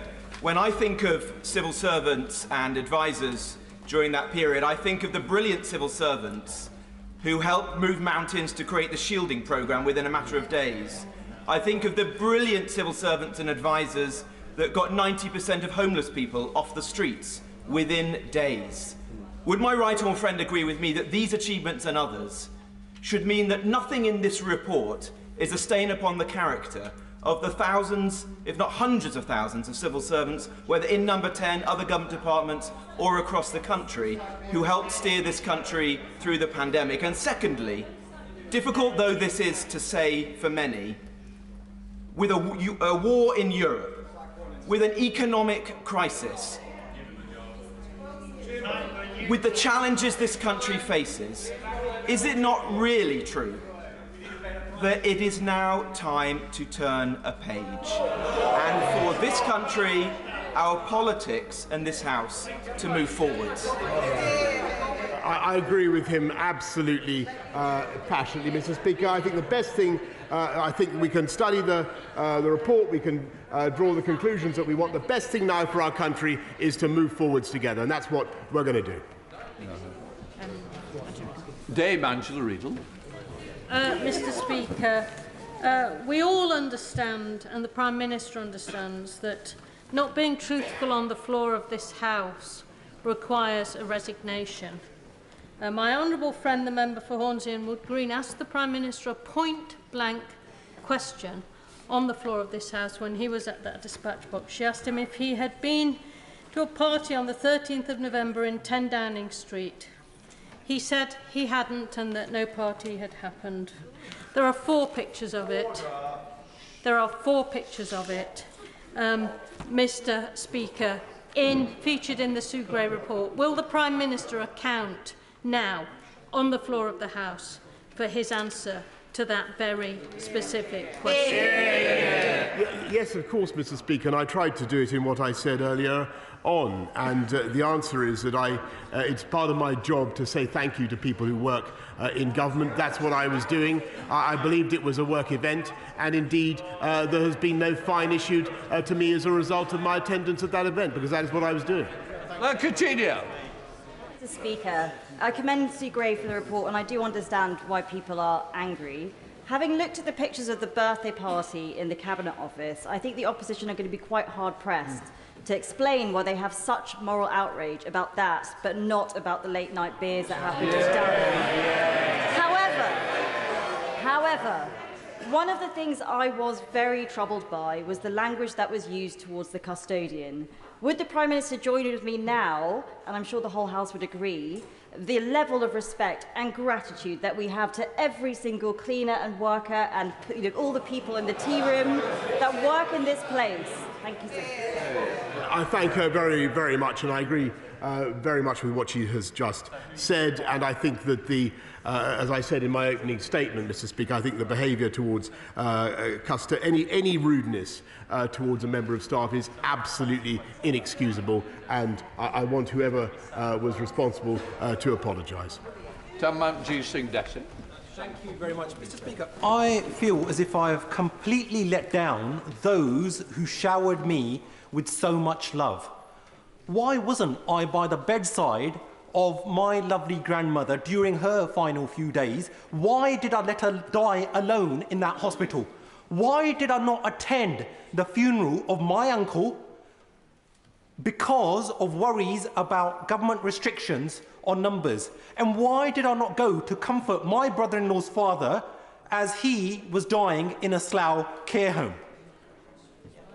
Why, with all of this context, it is utterly hypocritical for those individuals who were preaching to us ad nauseum about patriotism, the flag and the Queen, for those very people to then be having late-night parties, including 2 on the night before the Queen had to sit all alone during her husband's funeral when the country was in a state of national mourning. Absolutely shameless. So, Prime Minister, given that the Prime Minister is not going to do the right and honourable thing, does he agree with me that it is not the support and sympathy of the British people that is keeping him in power, the majority of whom want him to resign? It is the support and sympathy of those concerned... Order! Order! I'm sorry, but it's meant to be a question, and also we don't normally bring monarch into proceedings. And I'm sure that the Prime Minister will have got the gist, and quite really, I understand the emotions behind it, but it's going to be short of Prime Minister. Mr. Speaker, I'm very sorry for the honourable gentleman's loss, and he has a perfect right to speak with the passion that he does. All I can say is that I take full responsibility for what happened. I do, and we have made extensive changes. John Barron. Mr. Speaker, I believe both leaders have a lot to answer for with regards to this issue. The British Army teaches you, or certainly believes at its very core, that you serve to lead and you lead by example. Given the extent of rule-breaking in Number 10, does my right honourable friend believe that what he has said to the House since about there being no rule-breaking passed the test of reasonableness? I think he's asking exactly the right question, and I understand why he asks it. But I've tried to give my answer to him and to the House, which is that I believe that I was attending work events. Those are the ones of which I had knowledge, and with the exception of what took place in the cabinet room in June of 2020, that view has been sustained by the investigation. Janet Charry. Speaker, neither I nor my Edinburgh South West constituents would wish to live in a state where the government of the day could influence the police in the exercise of their duty to investigate without fear or favour. So we're puzzled as to why the Prime Minister didn't receive questionnaires in respect of 3 gatherings where other people in Number 10 received questionnaires. And we're also puzzled as to why the ABBA party in the Prime Minister's flat has never been investigated either by Sue Gray or the Metropolitan Police. So can I ask the Prime Minister what can be done by way of an independent investigation to assure me and my constituents that the Metropolitan Police have not been nobbled? Well, that would greatly surprise me, Mr. Speaker, but I think she should look more closely at Sue Gray's report, because I think she will find the answer she needs. Michael Babrickan. Mr. Speaker, I understand the outrage of people in Lichfield and Burntwood, and indeed the honourable gentleman opposite, who have lost loved ones. But I also understand, having been an employer, that attending an event where someone is leaving is considered to be a working event. And my right honourable friend clearly got guidance that turned out to be wrong. So can he now explain how the appointment of a new permanent secretary at Number 10 will make a difference in the future? I thank him very much. And what we're doing is not only the structure of Number 10 has changed, so there's more direct command and control for the whole building, which was a little bit unclear before. And so there is a new permanent secretary with direct responsibility for the whole office, as it were, hundreds and hundreds of people, as opposed to that function being nominally to be addressed by the principal private secretary. And the lines of, as Sue Gray said, the lines of command were not clear. Sue Gray. Coulter. Thank you, Mr. Speaker. After months of shuffling around, prevarication and book passing, this report makes it absolutely clear that when the British public were taking those restrictions seriously, the Prime Minister was taking the British public for fools. That's why the Prime Minister and his government cannot now be taken seriously.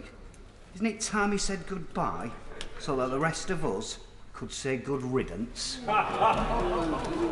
Mr. Speaker, I really don't think that the government can be blamed for the delay that he complains of.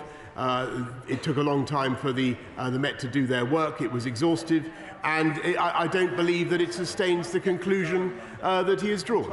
Not at all. Aaron Bell. Thank you, Mr. Speaker. Mr. Speaker, when I asked the Prime Minister about Sue Gray's interim findings on the 31st of January, he asked me to wait for the inquiry report. He asked many members that day to do the same thing. Subsequently, he has asked the media to wait for the findings of the report, and he knows that many colleagues on these benches have told their constituents they're waiting for the inquiry report. So I was very surprised to read in the Times the intimation that he may have asked Sue Gray not to publish the report at all. Is there any truth to that suggestion, Prime Minister? Mr. Speaker, what Sue Gray has published is entirely for Sue Gray, and it is a wholly independent report, Mr. Speaker. Boris Sherman. Mr. Speaker, the last time I asked the Prime Minister a question on this subject, I said the problem with him, and I've got on with him over the years, is he is a serial offender. And even serial offenders, if they actually confess that they've done wrong and then repent for what they've done, they can actually be forgiven because they're mending their ways. I'm sorry, Mr. Speaker, but today's performance from the Prime Minister shows no real remorse, trying to shift the buck on other people, and I believe now, with all the many faces I see on the other side, that he should now resign. Mr. Speaker, I've apologised, and I am, as I have said, deeply contrite about what happened. I take responsibility. We are affecting and have done a huge amount of change already in number 10, but it is my judgment that the best thing for the country is now to move on from this issue and to learn the lessons. Dr. Julian Lewis. Given the cavalier way in which these rules were interpreted in number 10, does my right honourable friend agree that rules of such intrusiveness and rigidity must never again be imposed on the British people as a whole? Well, Mr. Speaker, we were dealing with a pandemic that was absolutely unprecedented, and we did not have any immediate tools to control it short of a vaccine without asking people to restrict their behaviour. I'm sure there are plenty of lessons we can learn from the future about how to do it better, and I'm sure that would be a matter for the inquiry. Angus Brendan MacNeill. Thank you very much, Mr. Speaker. While he is still unwittingly a great asset for Scottish independence, the question everywhere, however, is how to goodness is he still Prime Minister of this current United Kingdom? Well, Mr. Speaker, I think the answer to that question is contained in the continued support of the people of the United Kingdom for our union, and despite everything that they are doing to try to overturn the democratic verdict of 2014, I don't believe that they will succeed. Natalie Elphie. Thank you, Mr. Speaker. I thank my right honourable friend for his further apology and his explanation today, which is important for many of my constituents. Does he note paragraph 4 of page 36 of the Sue Gray report that says, there have been changes to the organisation and management of Downing Street and the Cabinet Office with the aim of creating clearer lines of leadership and accountability? And does he agree with her that these changes need to bed in and that the focus of our government must be laser-like in tackling the cost of living crisis that has come about as a result of the COVID pandemic and Ukraine, and that this is the concern over and above everything else of my constituents? Well, Mr. Speaker, the gentleman opposite says answer, and I will. I agree. I agree completely with what she has just said, and that's why we're going to get on with the job. Chris Brown. Thank you, Mr. Speaker. What a load of baloney. Excuse after excuse after excuse, and it simply doesn't wash, and it won't wash with the British public, who are sick and tired of being taken for fools. The truth is, the Prime Minister encouraged the gatherings. He attended the gatherings. He poured the drinks at the gatherings. And he even raised a toast at the gatherings, so he knew perfectly well that these gatherings had taken place. And the most despicable thing of all is that Sue Gray says she saw multiple examples of a lack of respect and poor treatment of security and cleaning staff because they knew what the rules meant, even if nobody else does. Does he show no contrition, no sense of shame that Downing Street under him has been a cesspit full of arrogant, entitled narcissists? Mr. Speaker, as I've said to the House already, I think that it is absolutely disgraceful in any circumstances to be rude to people who are helping you, and rude to staff, rude to custodians. It's intolerable, and I will make sure that those who are guilty of it apologise or are otherwise disciplined. Jack Brereton. Mr. Speaker, now we've had this report and the Prime Minister has repeatedly apologised, does my right honourable friend not agree that we should be focusing on the real issues that matter to the British public, which is... Sorry for one. Both of you, I think, need for a cup of tea outside because I can't hear with you both shouting. So a separate debate was trying to be created, but we don't need to worry anymore. Jack Brereton. Mr. Speaker, does my right honourable friend not agree we should focus on the real issues that matter to the British people, dealing with the cost of living and also the issues with Russia's invasion of Ukraine? And given what happened in Durham, the only people left to apologise in this chamber are on those Labour benches, on the Labour front benches opposite. Yes, Mr. Speaker, I think those people in glass houses should not throw stones. Sybil Roberts. To call this a damning report for the Prime Minister is an understatement. It states the senior leadership at the centre, both political and official, must bear responsibility for this culture, both political and official. For 168 days, he's used Sue Gray as a human shield against this duty. In this farce of a parliamentary system, it's now all down to Tory MPs, and there are not many left here, for them to grow a backbone and oust this moral vacuum of a Prime Minister. Would he spare them the trouble and resign? No, Mr. Speaker. Thank you, Mr. Speaker, and can I thank Sue Gray for bringing this report to us today, and of course the Metropolitan Police for concluding their inquiries before that. But does the Prime Minister agree with me that investigations should be carried out without outside interference or statements towards the police or others? And would the Prime Minister now urge the Leader of the Opposition to respect this too with regards to Durham Constabulary? Yes, Mr. Speaker, that sounds like very sound advice. Absul Khan. Thank you, Mr. Speaker. My mother, my father-in-law and my mother-in-law are just three of the nearly 180,000 people who died from COVID-19 in Britain. The laws broken by the Prime Minister, the Chancellor and others were not victimless crimes. They were not silly rules and meaningless red tape. They were designed to protect lives. Mr. Speaker, the doctors and nurses who cared for my relatives at North Manchester General Hospital were not clocking off for Wine Time Friday. So for the first time in his life, will the Prime Minister do the right thing and resign? No, Mr. Speaker, but I want to assure him that I understand the reasons why he feels as he does, but I also want to say that everybody in Number 10 took the pandemic with the utmost seriousness. I agree for his loss. We were doing our best to contain a very, very difficult situation. Craig McKinley.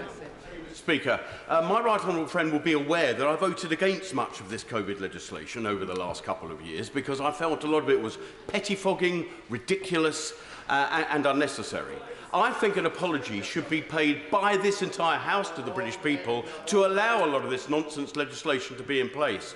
Whereas I have great comfort and respect that the courts tend to come to the same conclusion for the same offences, it would seem that the legislation that we passed allowed an individual police force to come to different conclusions, and certainly different police forces. Because of the photos I've seen, I'd much rather have been at the curry and beer than the birthday party that the Prime Minister had in the Cabinet room.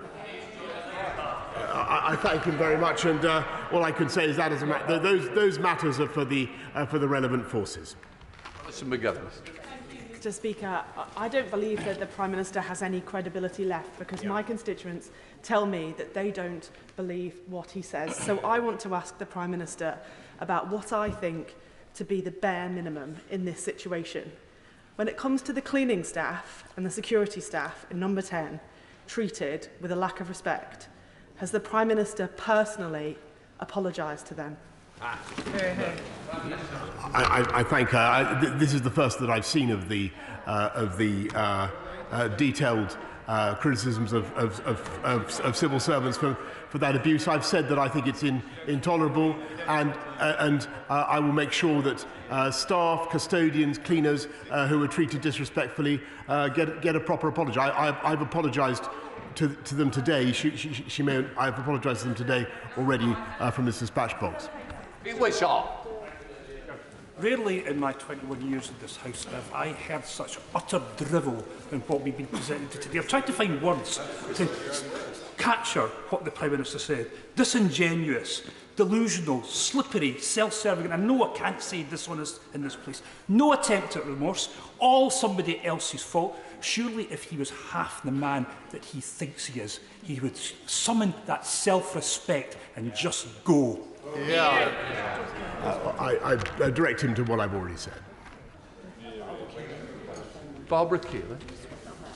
Speaker, I want to quote the following to the Prime Minister and all those on his side. We've just heard one who want to suggest the COVID rules didn't matter.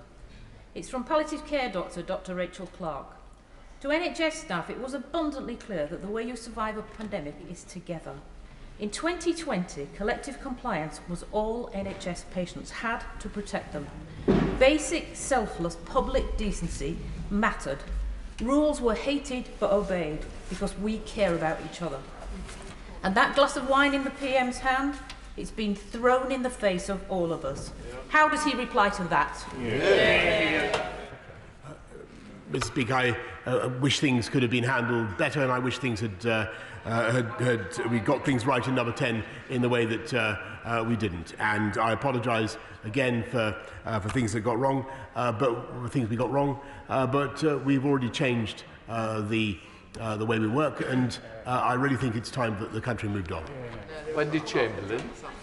Speaker, the Prime Minister has previously stated that Partygate investigations would be fully complied with, but today there are reports that senior staff simply didn't answer the questionnaires and as a result have avoided being fined. Can the Prime Minister therefore confirm whether all senior staff at number 10, including himself, met their obligations and replied to the Metropolitan Police in full? As she knows, those are a matter for the Met. Not sure. Thank you, Mr. Speaker. The Prime Minister said, "I briefly attended such gatherings to thank them for their service, which I believe is one of the essential duties of leadership." He wouldn't need no leadership if it hit him in the face from where my constituents stand. And I'll tell him why. Because there's doctors who gave their lives. Their families weren't allowed to attend their funerals. I was on the phone when the trust I work with had to make decisions of leadership to separate people from not being able to see their dying relatives. I was on the phone to somebody whilst they died, begging me to let them see him.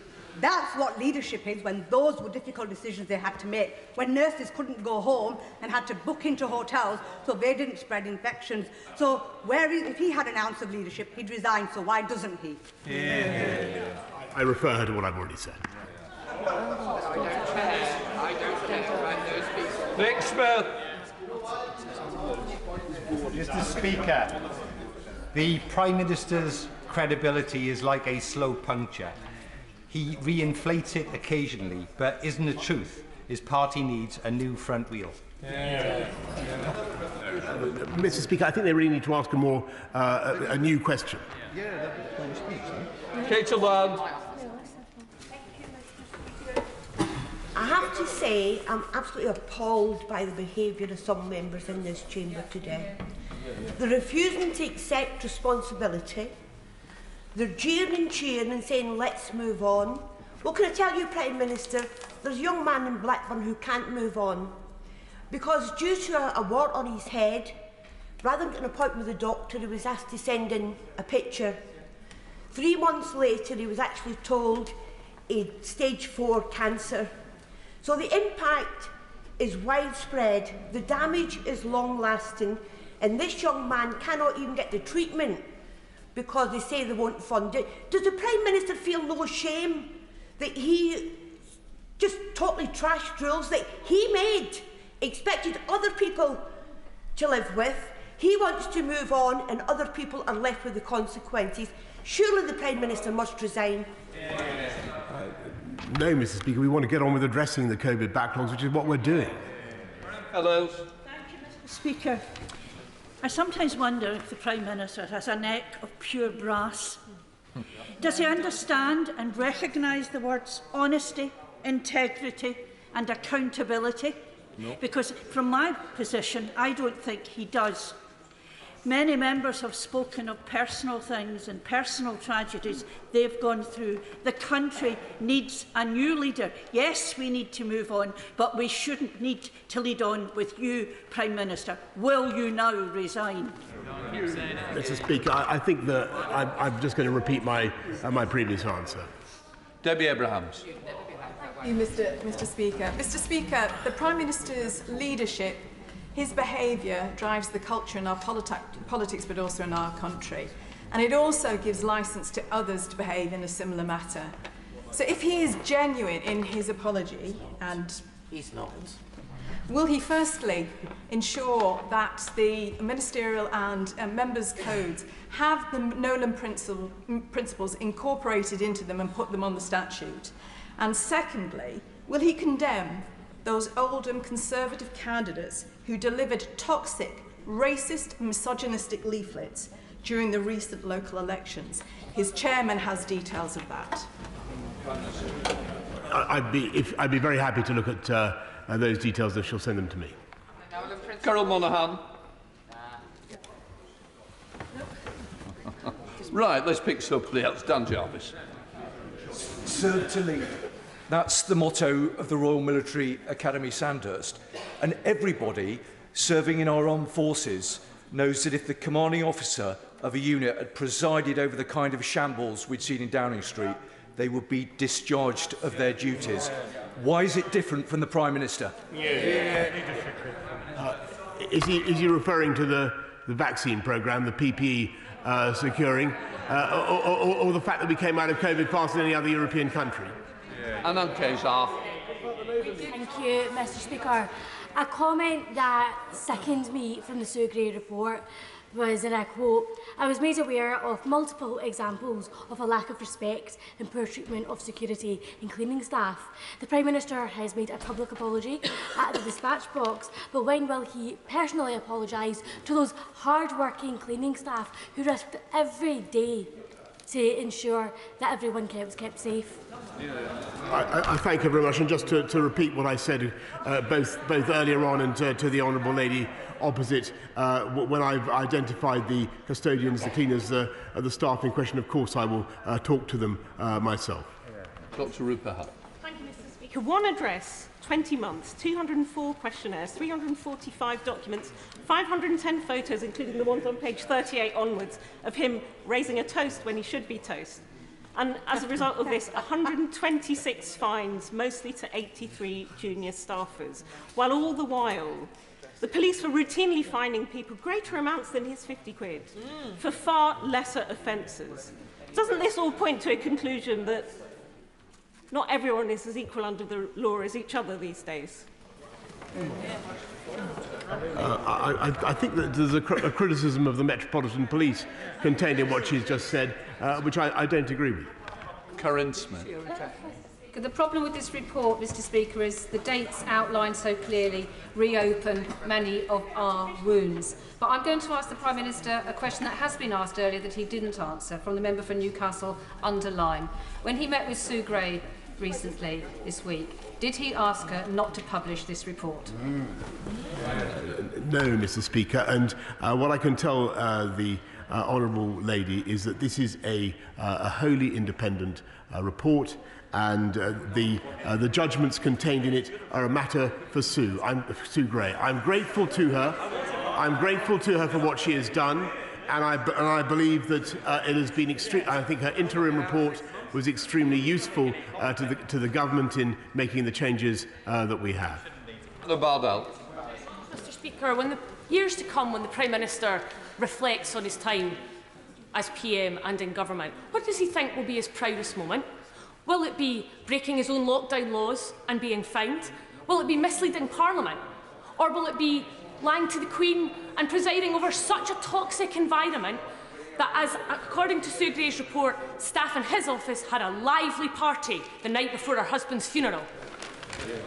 Mr. Speaker, I will look back many years hence on from this period. I think the fastest vaccine rollout in Europe wasn't half bad. Being the first country anywhere in the world, Mr. Speaker, to put an approved vaccine in anybody's arms, and to come out of COVID faster than any other European country, those are already very considerable achievements. To say nothing of delivering Brexit, which I'm afraid she would not have done, and nor would the party opposite, Mr. Speaker. Sarah Jones. Mr. Speaker, the Prime Minister was asked whether he thought any other Prime Minister would have allowed such rule-breaking on their watch. Well, I was a senior civil servant for two Prime Ministers, Gordon Brown and the Honourable Lady for Maidenhead, and I can tell him, when I was a senior civil servant, no such behaviour would have occurred. What is clear in the Sue Gray report, to me, is the number of comments of civil servants who knew they were doing something wrong. We seem to have got away with it. This is somewhat of a comms risk. People shouldn't be walking around waving bottles of wine in front of cameras, and it goes on. They knew they were doing something wrong. Did the Prime Minister, at any stage, at any of these events he was at, think he was doing something wrong? No, well, I've tried to be clear with the House about that. And by the way, she talks about serving previous Prime Ministers. I thank her for her service, but I want to assure I've never thrown a stapler at anybody, or an ashtray, Mr. Speaker. I'm in Newlands. Thank you much, Mr. Speaker. His utterances on Partygate at that dispatch box have proven to be the fantasy we all knew they were.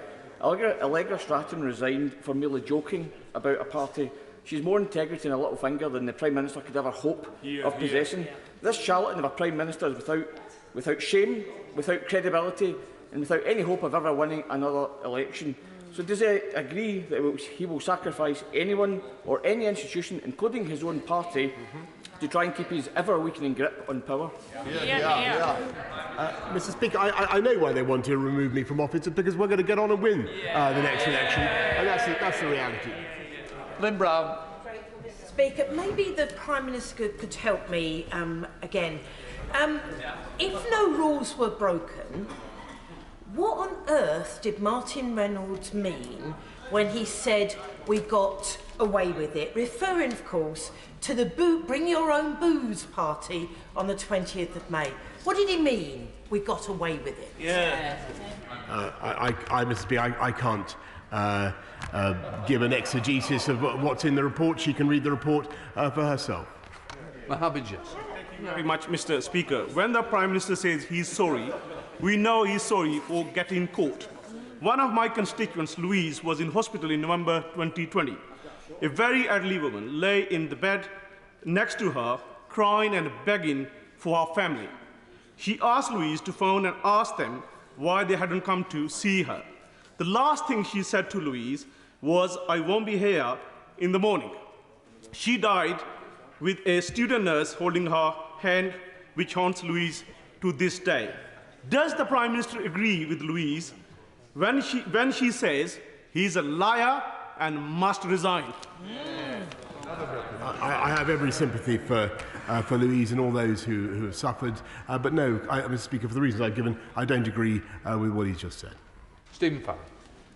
Thank you, Mr. Speaker. The Prime Minister has presided over a culture of law-breaking, entitlement and privilege in Downing Street.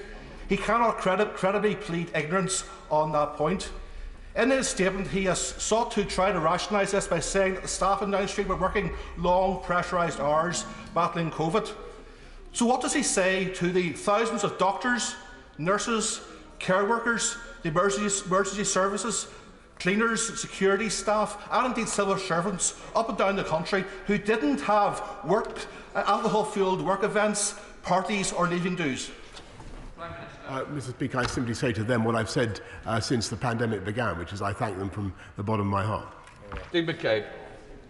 When I previously asked the Prime Minister to release the publicly funded photographs of these incidents, he declined because of the police investigation. Is there any conceivable reason, Mr. Speaker, why the full publicly funded catalogue of these incidents should not now be released so that the public can see and judge for themselves? Mr. Speaker, what I can tell him is that, to the best of my knowledge, I think all the evidence has been seen by Sue Gray and by the Metropolitan Police.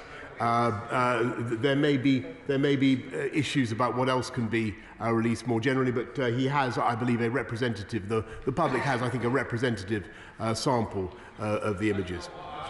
Cowan.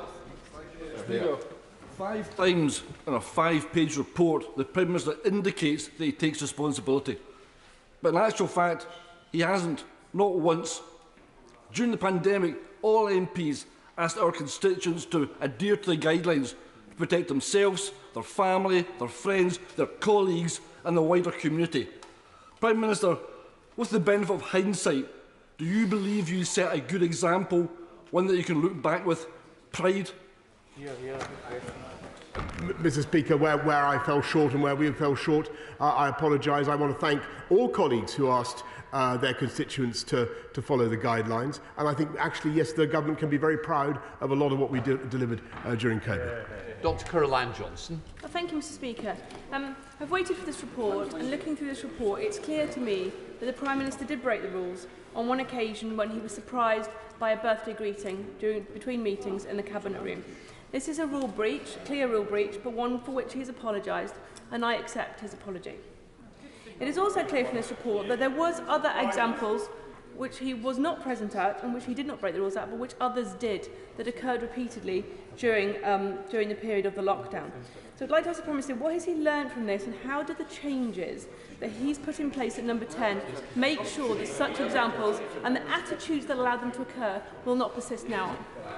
I thank her very much, and I think that my honourable friend from Lichfield asked substantially the same question. It's, I think the lines of command and responsibility in number 10 are now much sharper, thanks to the installation of a new second permanent secretary with direct responsibility for everybody in the building. Mr Mathers.